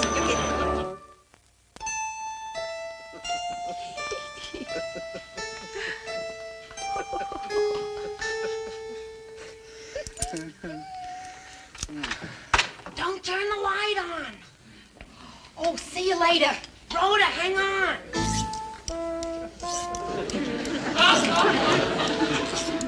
Brenda, I'm so sorry. I thought maybe he'd be gone. Oh, it's okay. Really? Yeah, come on in. Okay. So how was everything at Mars? Oh, you wouldn't believe it. She actually wanted me to come home and live in my old... Brenda, isn't there a person behind there? Yeah, but he's sort of shy. Lenny! Lenny, it's your cousin, Rhoda Faye. Hi. Nice to see you again, Len. Brenda, this is terrible. I'm so sorry. I'm gonna get out of your way. Oh, no. Yeah, just go down to the lobby. Have a couple of belts with Carlton. Joe! Hey, I'm glad you're still up. Oh, hi. Did you enjoy the game? Ah, not really. I was thinking about you the whole time. I could hardly keep my mind on it. What was the score? 132 to 131. They won with a 27-foot jump shot in overtime. How many points did Frazier get? He got 36, 10 in the over. Who is this? Nobody special. See you, Brenda. Bye, Rhoda. What was he doing in there? Voting? I am really so terribly sorry. Oh, yeah, I am sorry to bust in here like that. No, really, it's okay, no problem. Anyway, I think you did me a favor. It was a little peculiar. He kept saying, let's show our toes.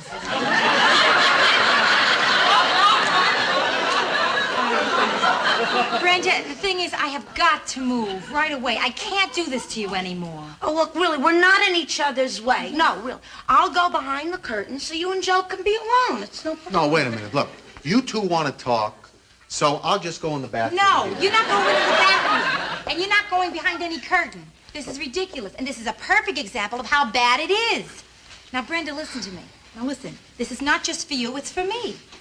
I don't have a job. I don't have any immediate prospects. And I'm getting low on money. I got the feeling that if I don't get a place of my own, things are not going to start happening for me. Do you understand? Yeah. I wish I didn't. Oh, babe, that's good. Look, It's all for the best, excuse and me, but I want to give you some privacy here. I'll just go in the bathroom. No, you don't have to go. Oh, yes, I do.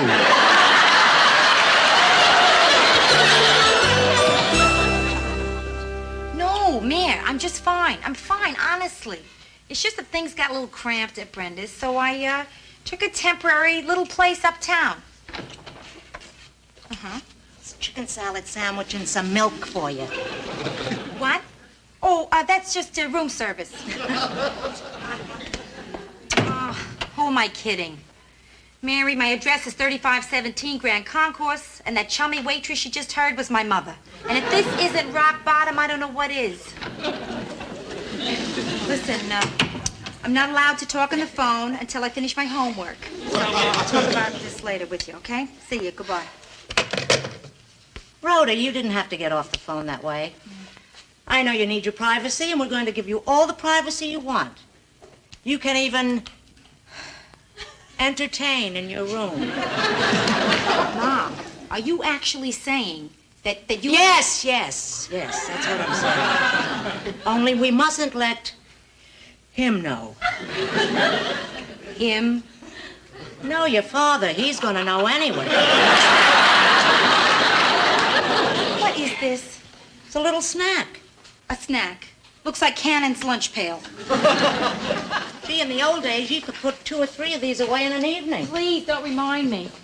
Boy, I really did used to eat like that, didn't I? Yeah, you used to be a great daughter. And you really shoveled it into me. I mean, I remember my first dress size, toddler stout. Listen, you haven't even unpacked. Let me Mom, help you, please right? don't, okay? I'm not staying that long, you see. Just leave the things in the suitcases. Okay, anything you say, anything you want, anything you need? No, Ma, no. Okay, you have to do your own thing, and if that means being alone, we're gonna leave you alone. You live here alone. We live here alone. We're crowded, but alone. No problems. Oh, one other thing. I'd like to remind you about a house rule in case you've forgotten it through the years. If you happen to get up early on a Saturday morning and our door is closed, don't come in.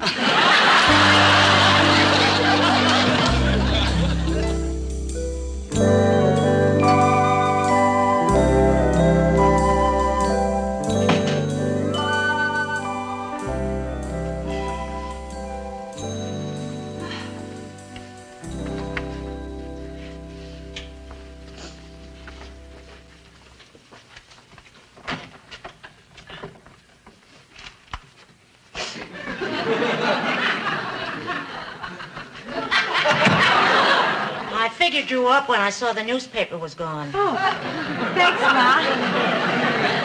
Hey, no French toast this morning, huh? Well, you said you were going to get up early to go job hunting, so I didn't bother. Well, it looked like rain. So I figure I'll go tomorrow, right?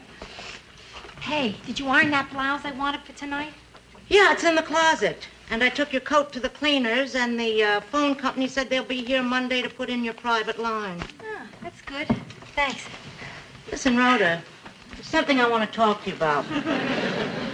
Listen, Ma, why don't I read the paper and we could talk later? What do you think? It's almost noon, and I think you ought to get out of bed. Ma, I'm tired. I was out very late with Joe last night.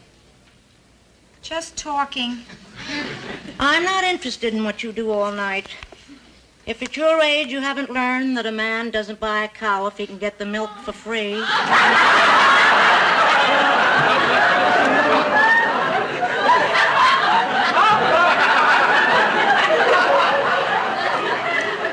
You know, Ma, I think we had this talk before. In 1957. Listen, Rhoda, your father and I are very concerned about you. You must be. This is Saturday morning, isn't it? Listen, the first few days you were here were very routine. You wouldn't let me wait on you. You didn't want me to unpack your bag. But now I'm worried about you. It's been days since you screamed at me. Now, what do you want from me? I don't like to see you this happy living in your own home. You are acting as if I'm enjoying this. Yeah, you waiting on me hand and foot, and Pop slipping me money because I'm unemployed. You think I like it? Well, you're wrong. I want to work. I've been looking for work. I have applied for every single window dresser job in the entire city of New York, including a place over on 3rd Avenue called Pantyhose City. You think I don't understand your problems, but I do. No, you don't, Ma. For the last 37 years, your life has been settled. You don't have to worry about a job or a place to live, or wonder every day if Pop is the right one. You think I still don't have doubts about your father? Come on, Ma, will you give me a break, please? Listen, every evening when we sit in the living room watching television, I look at him and I think, who is he? What am I doing here with this strange man? Maybe I should have tried to make a go of it with Johnny Del Vecchio. How come you're telling me this? I mean, you never told me stuff like this before, ever. I'm trading. Huh? Because I want you to spill your guts out to me. Rhoda, come on, spill out to me. Okay. Ma, I'm falling apart here. I mean, I don't know that I'm going to be able to make it in New York. I'm losing my self-confidence. Everything has just gotten too much for me. I'm really scared. And I guess that's why I'm back home here. Oh, Rhoda, it's wonderful that you're telling me these things. And I'm going to help you. Do you remember when you were 14 and you had to go to camp? And you hid under that very bed and I had to drag you out? Yeah. Oh, I had a great summer that year. Yeah, except the counselor was too old for you. Listen, I understand you're being scared. 'Cause I'm scared, too. 'Cause what I'm going to say to you now is very hard. Okay, Mom. Rhoda, darling, get out of here. No, look, I love having you live here, but you can't hide under the bed anymore. You just won't fit. And the longer you stay here, the harder it'll be to leave. And you haven't got anything to be scared about, you know.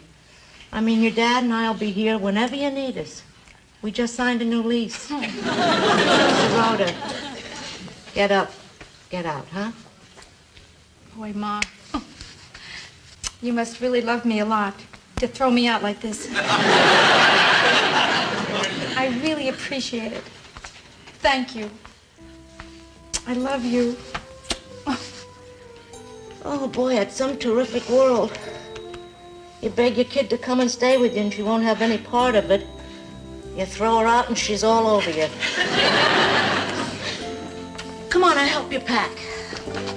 It'll kill me, but I'll help you. I can't get over this. I can't get over it, Ma. Here, all I really needed was a little mothering. Who would have ever thought I could get it from my own mother? Listen, I'll tell you, I don't feel too good about you traveling in the subways this late at night. Oh, Ma, no, don't worry about me. Can I borrow your sweater? Yeah, what for? Well, you'll see. I have this trick, see, that works like a charm. You'll see in 1 second.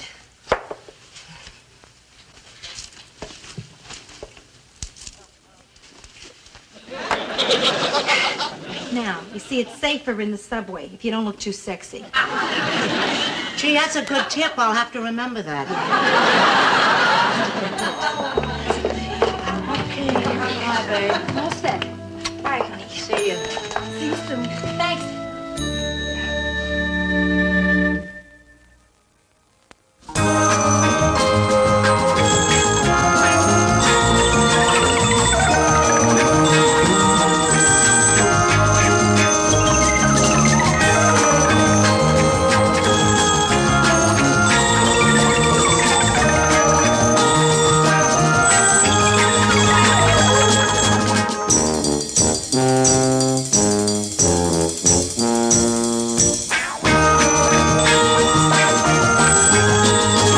But 1941.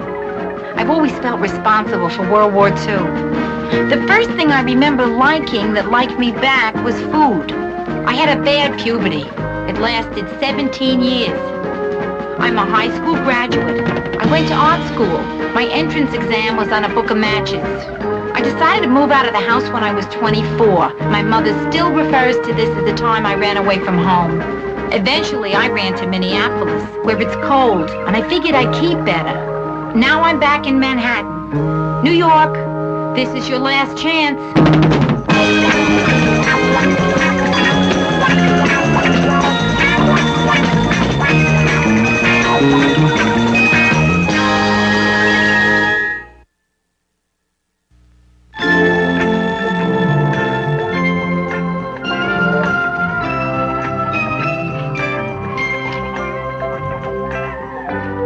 Hey, how's it going, Donnie? I'm hungry, Dad. When is this lady coming? Well, she should have been here by now. And you don't have to call her this lady. You can call her Rhoda. Hi, Rhoda. That's it, just like that. Hi. Hi, Rhoda. You remember Donnie, don't you? Of course. How could I forget Donnie? Are you kidding? Hiya, Donnie. Hi. Oh, I'm so sorry I'm late, you guys. I got on the bus. Didn't have the exact change. I had to get off. Well, you didn't walk here, did you? No. There was a cab stopped for a red light, so I went over and asked him to change $1 for bus fare. You asked a New York cab driver for change to take a bus? Yeah. And my advice is never to do that. Well, anyway, look, I'm really glad you're here. I'll tell you what, I'll go get us something to eat. What would you like? Just black coffee for me. That's all? Yeah, I never like to eat in the zoo. I always figure, I don't know, I might be eating something that somebody else is petting. Anyway, I'll leave you alone with Donnie for a minute. I'll be right back.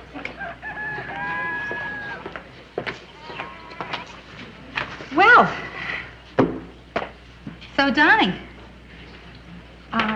how's school? I don't believe I asked that question. That's so dumb, asking a kid how he likes school. Bet everybody you ever meet asks you that, right? Uh-huh. Then they usually say how big I'm getting. I used to get that, too. Until last year, in fact. Okay, black coffee. Oh, thanks, Joe. Donnie? A chocolate sundae for breakfast. Well, I only see him every other week. What am I going to give him? Poached eggs and prunes? Hey, Donnie, what do you want to do today, pal? I don't care. Just we take the train back early for Mom's birthday party. Today? Is it today? Oh, that's going to change our plans a little. Oh, listen, don't worry about me. I can take the bus home. I have the exact change now. We're gonna go soon. Could I take another trip around to see if anything woke up? Oh, sure. Oh, I'm sorry, Rhoda. I'll tell you what. I'll take Donnie home to Tarrytown. I'll say happy birthday, Marion, to my ex-wife. I'll hurry right back here. We'll have plenty of time for dinner, okay? Perfect. Yeah, that's fine with me, Joe. Hey, Yeah. you think Donnie liked me? Oh, sure. I even bought him a present. Here, I got to Oh, yeah? What'd you get? Well, it's a piggy bank. I mean, it's not really a pig. It's a clown. You put a coin in his little hand, and he drops it in his pants. Blink. Yeah, it's kind of silly. See, that reminds me. I should get Marion a present or something. Well, what can you get somebody on a Sunday? Oh. Hey, you want to give her this? Sure. I'll give Donnie something else.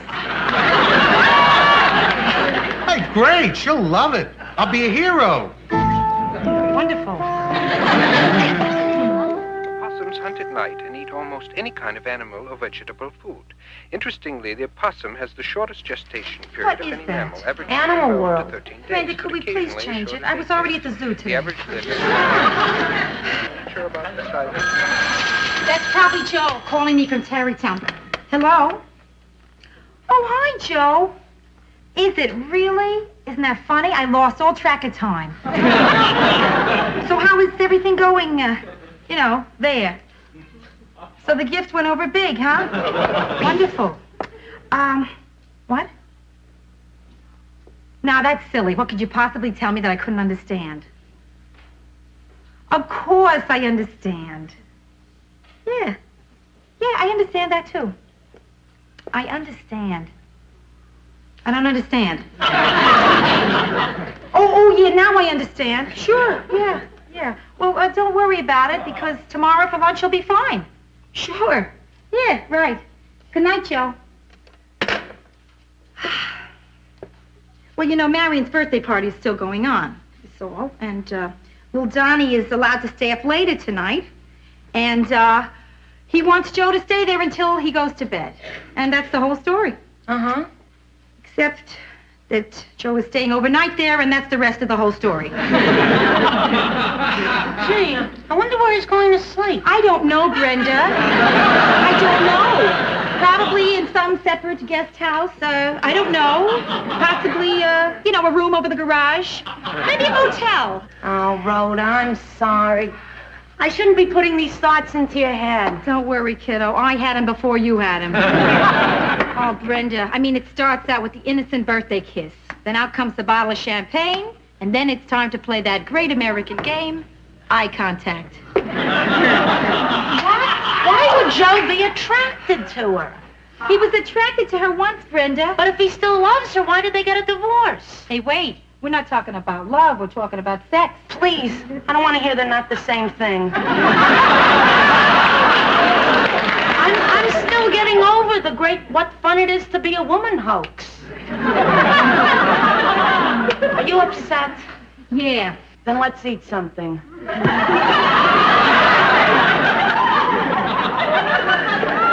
I wish I could stop thinking about what's going on in Tarrytown. But I can hear the whole dialogue in my head. They're sitting there in the living room, right? Comfortable, on the couch, looking into each other's eyes. He, think I better get back. She, you sure you don't want to stay over?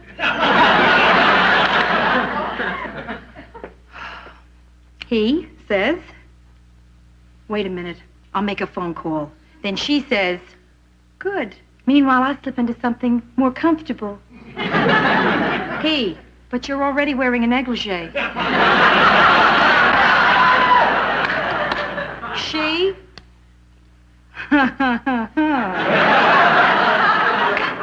Boy, she has a mean laugh.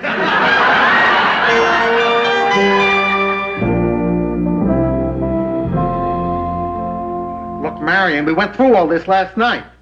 You have a perfectly good house in Tarrytown. Why do you want to move to Croton? It's 10 miles away. How could the air be better? Right. Okay, Marion. Talk about it some other time, right? Swell. Goodbye. Hi. Hi, Rhoda. Look, we're having kind of a tough day here. We're not going to have time to go out to lunch. What do you say we have some sandwiches here, okay? Okay, sure. Let's see. We got ham and bologna and American cheese. Take your choice. I can't decide. Everything looks so good. Coffee? Sure. I don't know whether I should have the cheese or the ham. Or did you sleep with Marion last night? What? I guess I'll have the ham. Sleep with my ex-wife? Why would I do something like that? For the same reason I ate 2 pizzas last night. Okay. You want to know what happened? All right, I'll tell you. Marion and I had a terrible argument, a beaut. Oh. Well, I hope you patch it up. I want your divorce to run smoothly. Don't worry. If we hadn't already been divorced, this would have done it. But I'm glad it happened. Because I learned something. Me, Joe? Terrific. What? I learned I never want to get married again. What a swell thing to learn. I don't know. It just never works out. I think it can. I'm not campaigning, you understand. I mean, it's just an opinion, but I think it can work. Name me one marriage that you've ever seen work. Ozzie and Harriet. I think they're staying together because of the kids. Hey, listen, Joe. I mean, is this just a nice, lively topic of conversation for lunch, or are you trying to tell me something? Well, maybe I am. Look, Rhoda, we're starting to get serious about each other, and I'm feeling boxed in, and I don't like the feeling. And yet, I don't want to hurt what's going on between us. So what do you want, Joe? I want us to take a few steps back. How many steps? Not too many. Maybe we just shouldn't see each other as much. Okay. But, Joe, I'm not going to sit home and wait for you to decide when it is you want to see me. Then see other people. I don't mind. Okay, I will. I will, too. I mind. That's not fair. You want to know what's not fair? Joe, you're afraid to care about somebody. You bet. And that's why I think that we both should, well, take a breather for a while. Kind of hang loose. You know. Oh, do I know? I've been hanging loose all my life. Yeah, sure. Yeah, New York City is a great big loose town. And there's lots of loose people hanging in it. So why tie yourself down to one person, right? Especially when you can't think of one happy marriage. Yeah. Princess Grace, Prince Rainier, Roy Rogers, Dale Evans, Sophia Loren, Carlo Ponti, Will and Ariel Durant, my mom and dad, Masters and Johnson.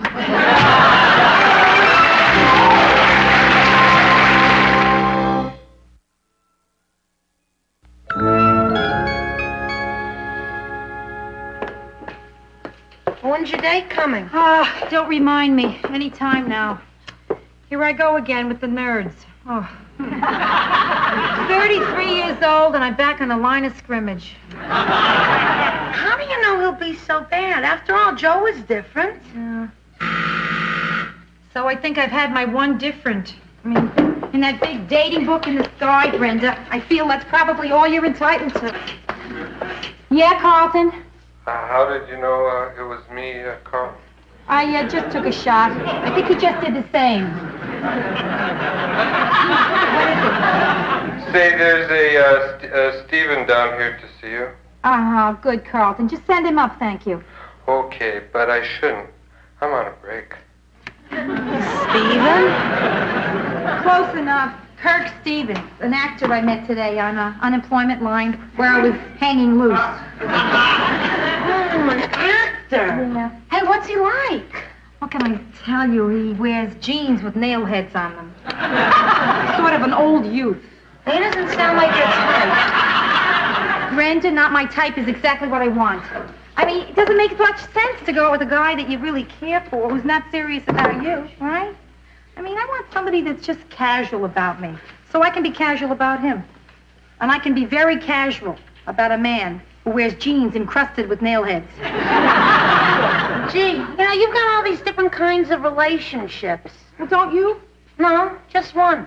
I take an instant liking to anybody who asks me out. Cute. Hi.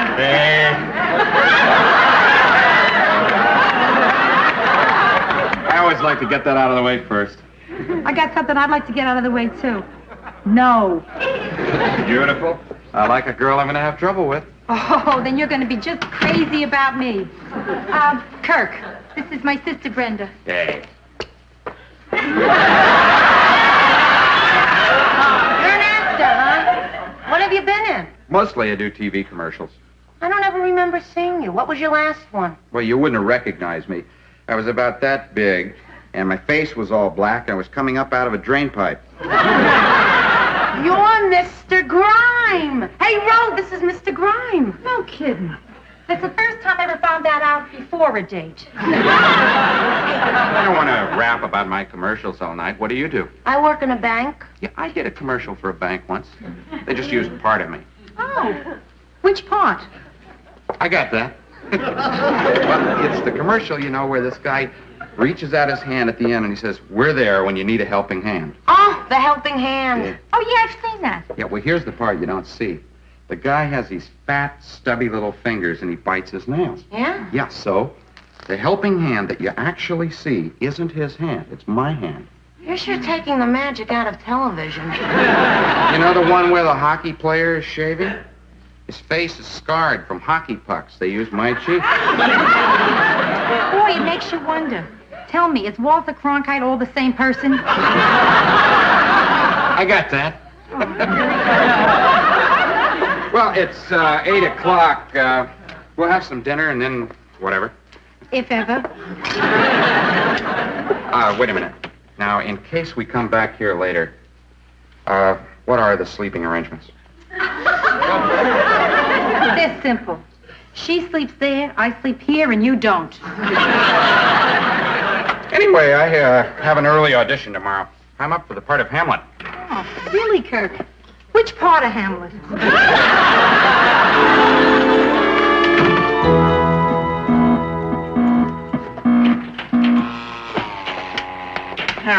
Now, you beat me again. Looks like it. Are you sure you never played Pong before? No, never. Just the last 3 hours with you. Listen, maybe we should call it a night, huh, Kirk? Please. You know, I got this feeling, and I've never had this feeling before when I've been out with a girl, that maybe I'm not enjoying the evening. Rhoda, I'll be very honest with you. I got this macho thing where I can't stand to have a girl beat me at anything. Oh, I'm sorry. I have this cute little girl thing that delights in killing you at that game. Hey, come on, baby, one more time. Kirk, you can't possibly catch up. I'm too far ahead of you. Yeah, I know, but I gotta win one game. As soon as I do, we'll quit. We'll go to my apartment, okay? Oh? But don't let me win on account of that. Wait. Don't worry. Change, I'm gonna need another $20 worth of quarters.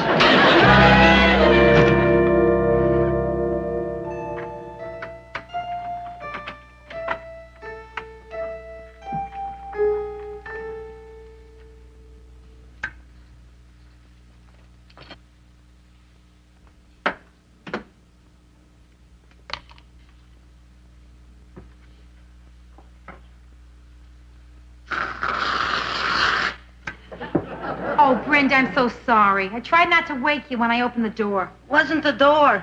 The sound of whipped cream always wakes me up. How was your date? Well, the high point was the amusement center on Broadway. And the low point was when he asked me back to his apartment to spend the night. When I said no, he gave me 12 quarters and put me in a cab. Well, what do you expect from someone who comes up out of a drain pipe? Oh, listen. Last I saw of him, he was playing Pong with himself. Still losing. How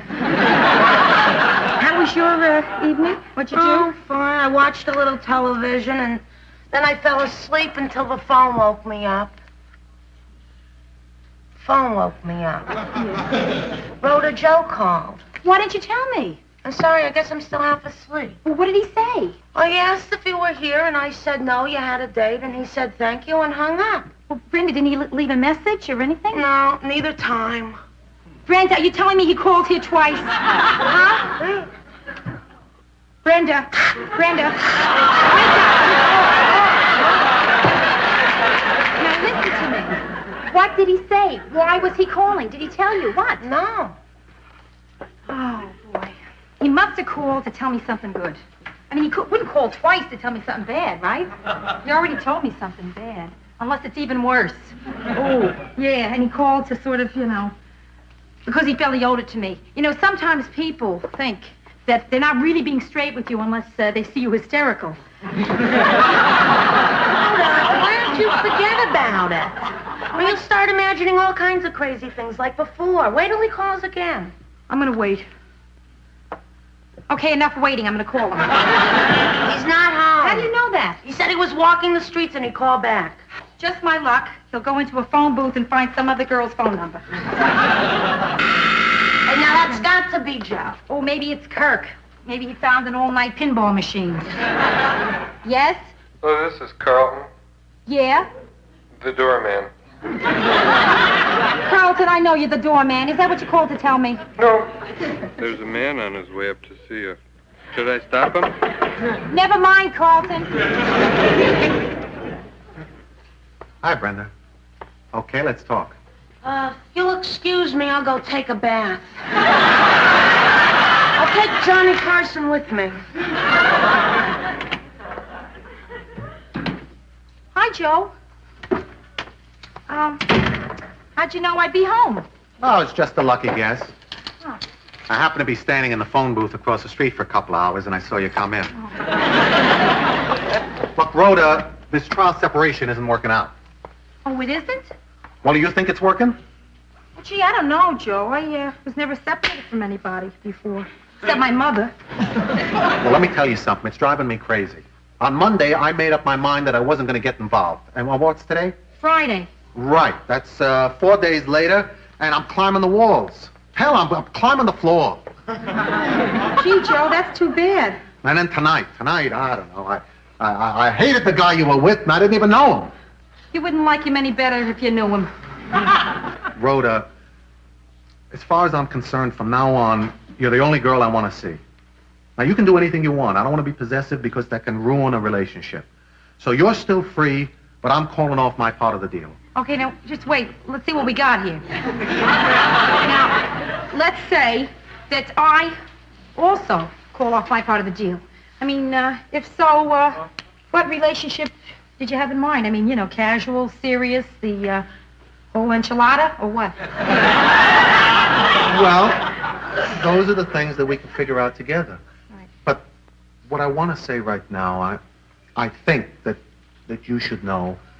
I mean, to get it out in the open. Damn it, Rhoda. I love you. It's the movies they're making today. Yep. A man can't say he loves you without cursing. Well, however I said it, I meant it. It was really good, Joe. Because, damn it, I love you, too. I do.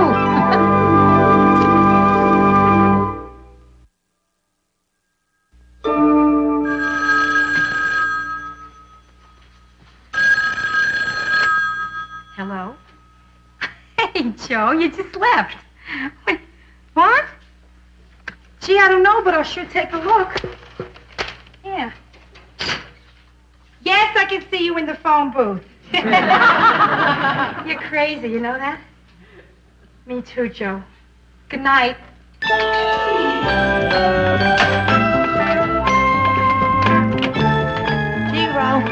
Bet you feel a lot better now, huh? Oh, Brett, you were listening. You were supposed to be watching Johnny Come.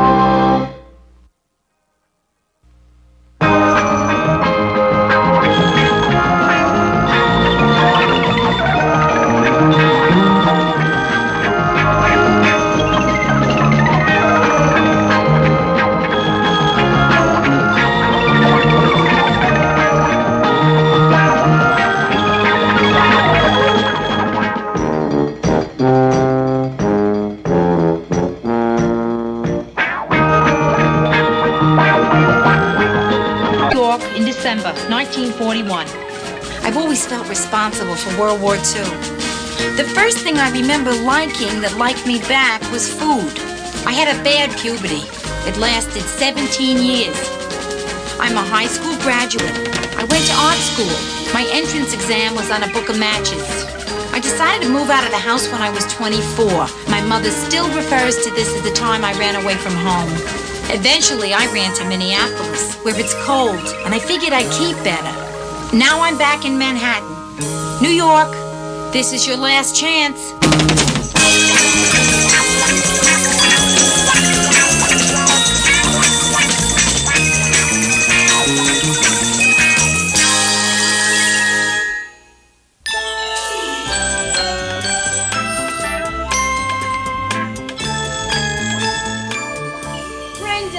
Have you seen my pants purse? What? Huh? Oh, never mind. I just found it. Oh, hey, great purse. They're really in now. Yeah, I made it myself, kid. Yeah, out of an old pair of jeans. Yeah, first time in my life I have a purse big enough to hold all my junk, including my hips. Hey, maybe I'll make something out of a pair of my pants. A jeans bedspread. Oh, no. Yeah? That's no way to talk to your mother. Oh. Ma, is that you? Yes, I was just downtown shopping and I happened to pass by your lobby and I thought I'd say hello. Hello? Hello. Is Rhoda there? Yes, she is. Put her on. I'd like to talk to her. Hello, Ma. Listen, Rhoda, while I was shopping, I found pantyhose on sale, so I got you a couple of dozen pair. A couple of dozen pair? The Rockettes don't use that much. Ma, they'll last me 3 years. No, they won't. They're seconds. But all the floors are where no one will see them, God willing. Hey, Ma, you know what we're doing? Yeah, having a nice little chat. Yeah, but this isn't a telephone. You see, you're only 2 flights away. Come on up, we'll talk in person. Well, maybe just for a cup of tea. Gee, I think we're out of tea. I brought some. I'll be right up. Hey, wait a minute. What's Ma doing here at 7:30 at night? She's coming here to meet Joe? How is it she knows I have a date with Joe tonight, Brenda? Brenda, you didn't. Oh, bro, I had to tell her. She kept shoving donuts down my throat until I talked. You squealed on me for a couple of donuts? They were jelly donuts. Oh, okay, I understand. Yeah. Listen, no harm done. Because I'm not meeting Joe here. I'm meeting him at Shea Stadium. Oh, no, Ma's gonna kill me. You know how she's been trying to meet Joe, even get a glimpse of him? Do I know? Every time I walk out of here, I check the rooftops. Hello, my darling. How are you? Well, I've had this splitting headache all day and a little touch of neuralgia and this kind of tingly sensation in my legs. So you're feeling good? I can't complain. So, where's, what's his name? Joe? Yeah, that's right. It's hard to remember a name without a face to go with it. You'll meet him, Ma. You'll meet him. Oh, good. What time's he picking you up? He's not. He's waiting for me at the game. I thought you said I said that she had a date. I didn't say that he was picking her up here. Hey, you're rubbing too hard. I'm gonna end up looking like Kojak. I don't know. Whatever happened to guys who used to pick girls up? Well, they're still around. They're called married men.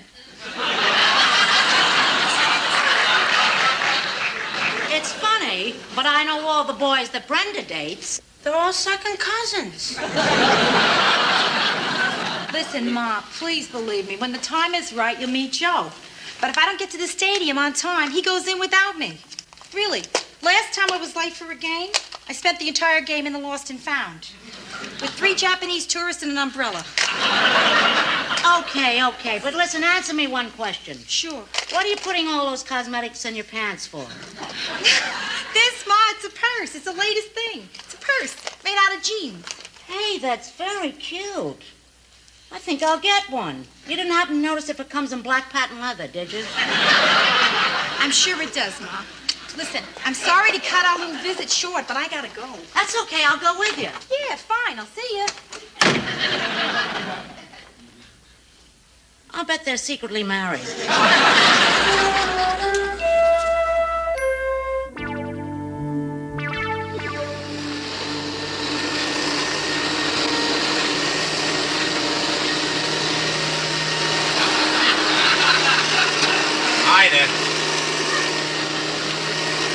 Ida, what are you doing? I'm vacuuming the rug. Of course. So why do you have to vacuum the rug at 2 o'clock in the morning?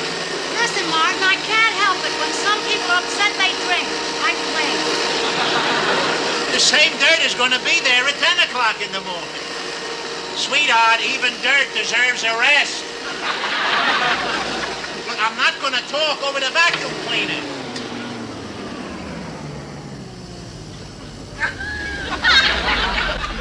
All right, now what's wrong?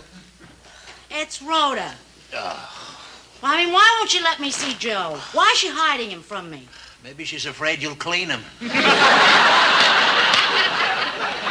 Martin, there's a time for fun and a time for serious. Honey, 2 o'clock in the morning is a time for sleeping. Listen, this Joe owns a demolition company with a partner, right? He's been married 11 and a half years, divorced for 2, has a 10-year-old son named Donnie. What do we know about him? Ida, sweetheart, listen, it's a big thing when a daughter brings home a boyfriend to meet the parents. Believe me, she'll come to you when she's ready. Rhoda's a good daughter. She respects you.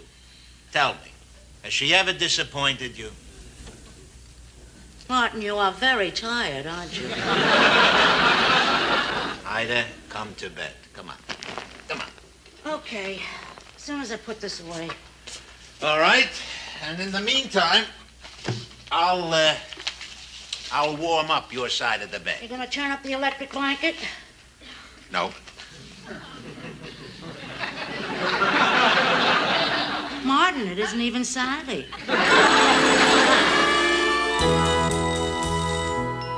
Hey, nobody can knock down a 12-story building for that figure. But I don't care what the Leopold brothers' estimate is. As much as I respect Tony Leopold, it can't be done. Tony Leopold said, what about me? Why, that stupid animal. Hey, that bid is the best we can do. You take it or leave it. You're damn right I'm mad. Hiya, babe. I think I missed something here. The part where they threw cold water on you. Hey, listen, I gotta go to the Bronx. Why don't you come along and we'll grab some lunch, huh? Yeah, that sounds good. But why the Bronx? I got a lady. She wants an estimate on knocking down a building. Oh, yeah, where in the Bronx? Grand Concourse. Oh, no kidding. My folks live on the old GC. What number? 3517. That's the same building my parents live in. What's the lady's name?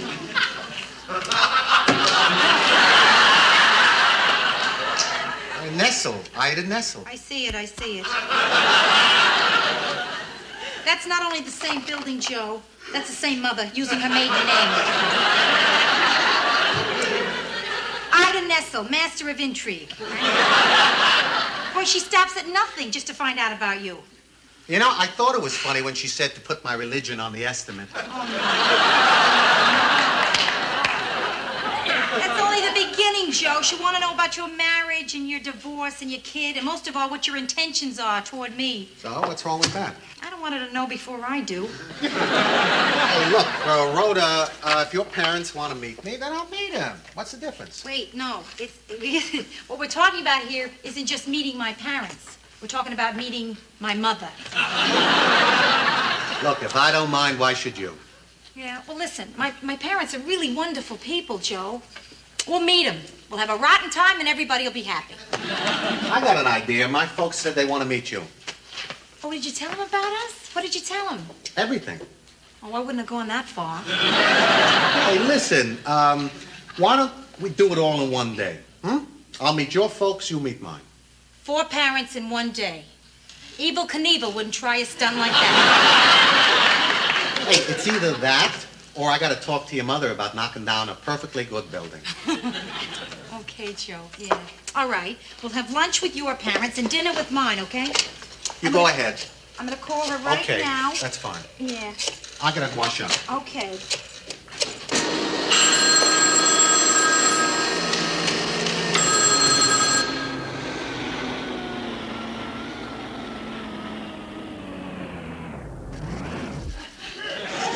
Hello? Hello, Ida Nessel? Who is this? This is Ida Nessel's daughter, Rhoda Morgenstern. And I am calling from the demolition company. That wasn't nice, Rhoda. Okay. I'll do something nice. How would you like to have Joe and me for dinner one night this week? I think I could squeeze you in. Well, that would be fine, Ma. What night's good for you? Monday through Sunday. How about Saturday? Hey, Joe! How's Saturday for you? Fine. Say he sounds real nice. Now, Ma, listen to me. We're only coming on one condition. That you don't make a fuss. Rhoda, when do I ever make a fuss? Please. What about the time I brought Danny Brownell home? You had $15 worth of cold cuts and a cake that said, "Welcome, Danny." Remember? And he just came to do homework. So, Ma, please, I'm begging you here. Please, don't make a fuss. I give you my word. A mother's word. Okay.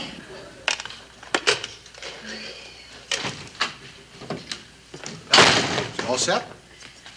Yeah, I'm afraid so. I think it's going to be a luau. A kosher luau.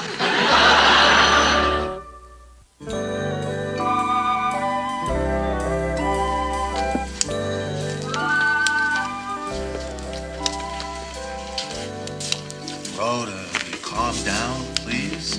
I mean, you're just meeting my parents. You're not being judged today. Well, I know I'm not being judged. I also know why they're late. They want to see how I hold up to pressure.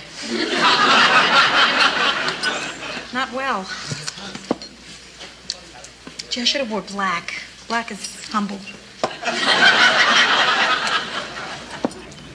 Oh, look at all these crumbs. Look what I did. Your parents are going to think I'm a slob. Oh, Joe, if they don't like me... They'll like you. I know. You're nervous now. Tonight, with your parents, you're going to feel a lot better. No, tonight I would go way past nervous, right into panic. Oh, here they are now. They're here? Hello, Mother. Hello, Joe. Oh, so Hi, Dad. Joey boy. Mother, Father, Rhoda Morgenstern. Hello. Look at that. Where are pigeons when you really need them?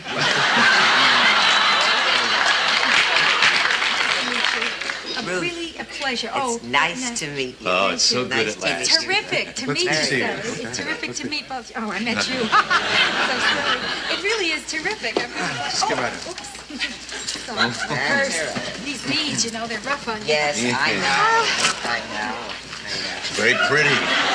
Very pretty, Joe. I told you so. Yeah, well, you only said she was pretty. You didn't tell me she was this pretty. Look, if I told you she was this pretty, you wouldn't have believed me. You could have said gorgeous. Oh, come on, you two. You'll embarrass Rhoda. Now, if they're trying to embarrass me, they're on the wrong track. He was saying, gorgeous. Oh, yeah. Well, listening to that. Well, Joe was only 6 years old, and he was just learning to water ski. And he kept falling down, you see. But he finally grabbed hold of the rope, the boat took off, and little Joey stood up on those skis. Oh, he was real proud. He was all right, except for one thing went wrong. His trunks were down around his ankles. I was the first one to streak on water. Did you ever water ski, Rhoda? Well, not quite. In my neighborhood, we used to open the hydrant and then just roller skate through. I like your childhood better. Rhoda, I'm sure your parents have stories about you, too. Oh, sure they do, but not like yours. My mother's big story is the time I wet my pants when I played a salt shaker in the school play. Oh, Rhoda, you're marvelous. Oh, she's very funny, Joe. You should see the kind of girl he usually brings around. Oh, yeah. I'm sorry I missed that. Well, you know, the finishing school type, always so chic and well-tailored, who are always into some kind of therapy. Paul, you've just described me. Listen,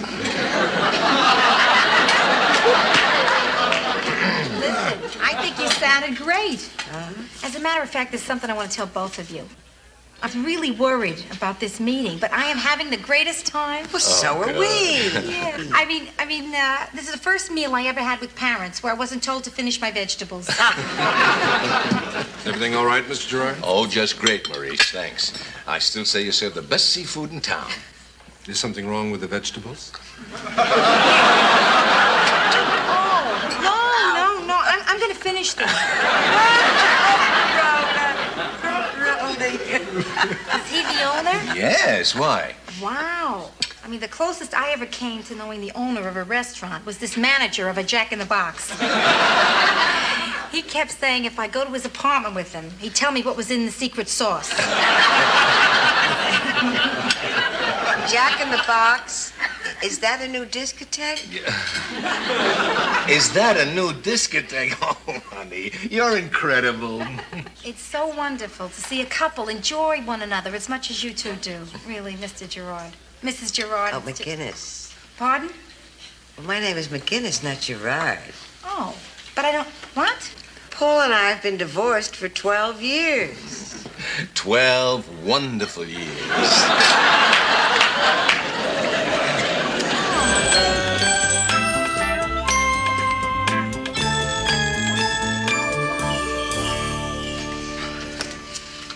Well, 2 down, 2 to go, right? Somehow I wish the twos were reversed. What are you so edgy about? Oh, Joe, my mother. Oh, you didn't happen to see a chartered bus out front that said Morgenstern Party, did you? No, and there were no searchlights out there either. Look, when you meet my parents, if it seems like they don't get along as well as yours, it's because they're not divorced. Hello, Rhoda. And you must be Joe.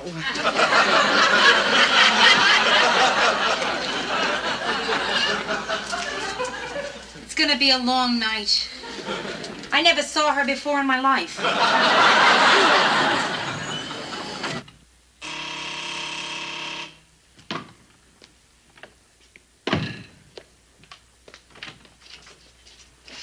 Goodness, is it tonight? Yeah, Ma, tonight. Oh, and you must be Joe. Well, hi, Mrs. Morgenstern. Listen, if it's not tonight, if it's another No, night, you just... Come on in now that you're here, if you're willing to take potluck. You're looking very well tonight, Rhoda. Thanks, Ma. Yes, lovely. Oh, honey. Pop, Good to see you. How are you, babe? I want you to meet Joe. This is my father. Hi, Mr. Morgenstern. Please, not Morgenstern. Call me Martin. Martin. I hope you'll forgive this disarray. The apartment is such a mess. A mess? 2 newspapers? I had to go buy those to make the house look lived in. Joe, Ma is so neat. We never had a morning and evening newspaper in the house at the same time.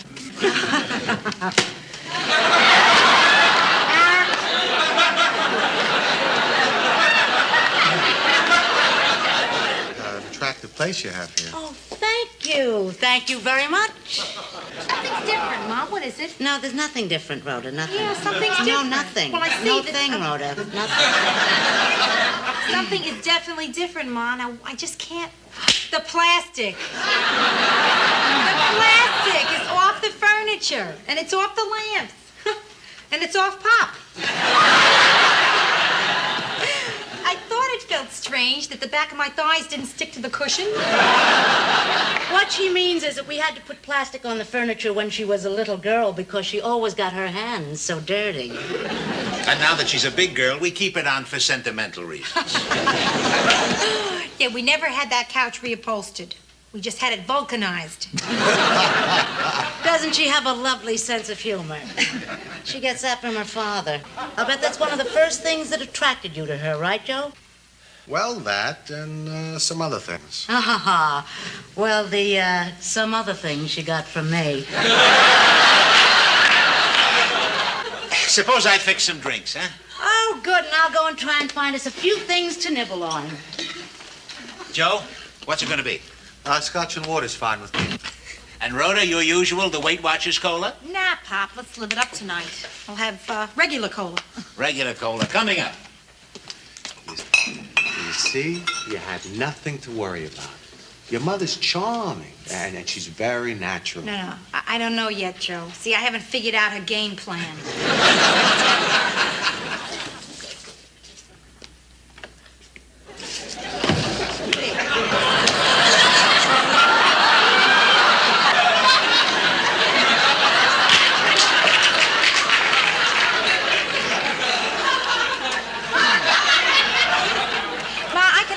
The dress. I can understand the hors d'oeuvres.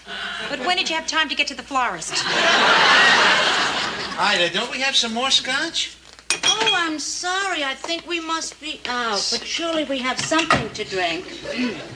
Oh, aren't we lucky we have champagne on ice? Martin, will you do the honors?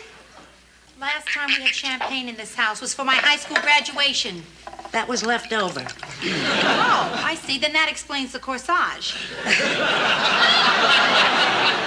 Martin, I think we ought to have a little toast. What toast? That's not necessary. Ida, let's keep it simple. We don't need a toast. Martin, this is a special occasion. Ma, don't make a big deal. It is a big deal. It's the first time Joe has been here, and I think we ought to have a very special toast. Ida. Martin. All right. Here's to permanent peace in the Middle East.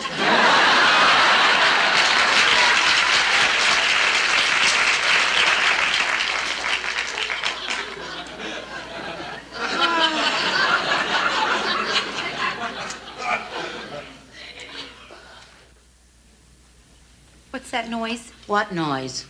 That quiet. I never heard it before in this house. Maybe it's because the plastic's not crackling anymore. No, Pop, it's not just that. It's Ma. She's not talking. Surely you have some questions? You know me. I like to listen. Okay, that does it. That's it. Joe, this woman sitting on this couch here is an imposter. She's not my real mother. Now, Ma, all I said was don't make a fuss. I didn't mean that you shouldn't be yourself. Come on, I love you the way you are. I mean the way you were. So that's the woman I want Joe to meet. Huh? Okay. Joe, let me ask you. What went wrong with your first marriage? Well, you have a I would son, Donnie, right? Does he live with you or your ex? Here she comes. I don't know about the rest of you, but I say we talk about this over dinner. I'm starved. I'll vote for that. Since when do you get a vote? I'll decide. Joe, I'd like to introduce my mother. And as her mother, I say it's time for dinner. Listen, Joe, you'll have to excuse us, but Rhoda told me not to make a fuss, right? So we'll just have to make do with what we have. Wow, what a baby. Yeah, well, you never know who might drop in. Oh. Here they are,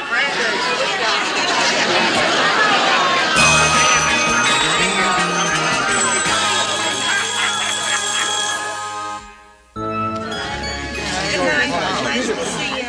Thanks, Pop. All right, sweetheart. Really, Good to thank see you. Ma, thanks. Hey, it was a nice evening. Good. You know, for the first time in my life, I didn't mind when Uncle Jack sang, "Let me entertain you." I didn't mind. We all had a good time. Joe, it was a pleasure meeting. Thanks, Martin.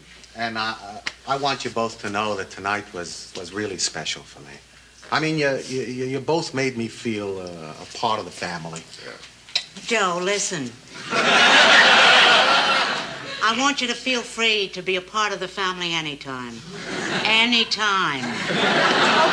Okay, break it up. I think it's time, Joe. Yes. Good night, you All two. right. I know. Kids, take it easy Good night. driving back, huh? All All right. Thanks Good for to see everything. you. He's a nice guy, huh? Yeah. Tell me something, Ida. How come you didn't ask if he was Jewish? If he was Jewish, I would have asked.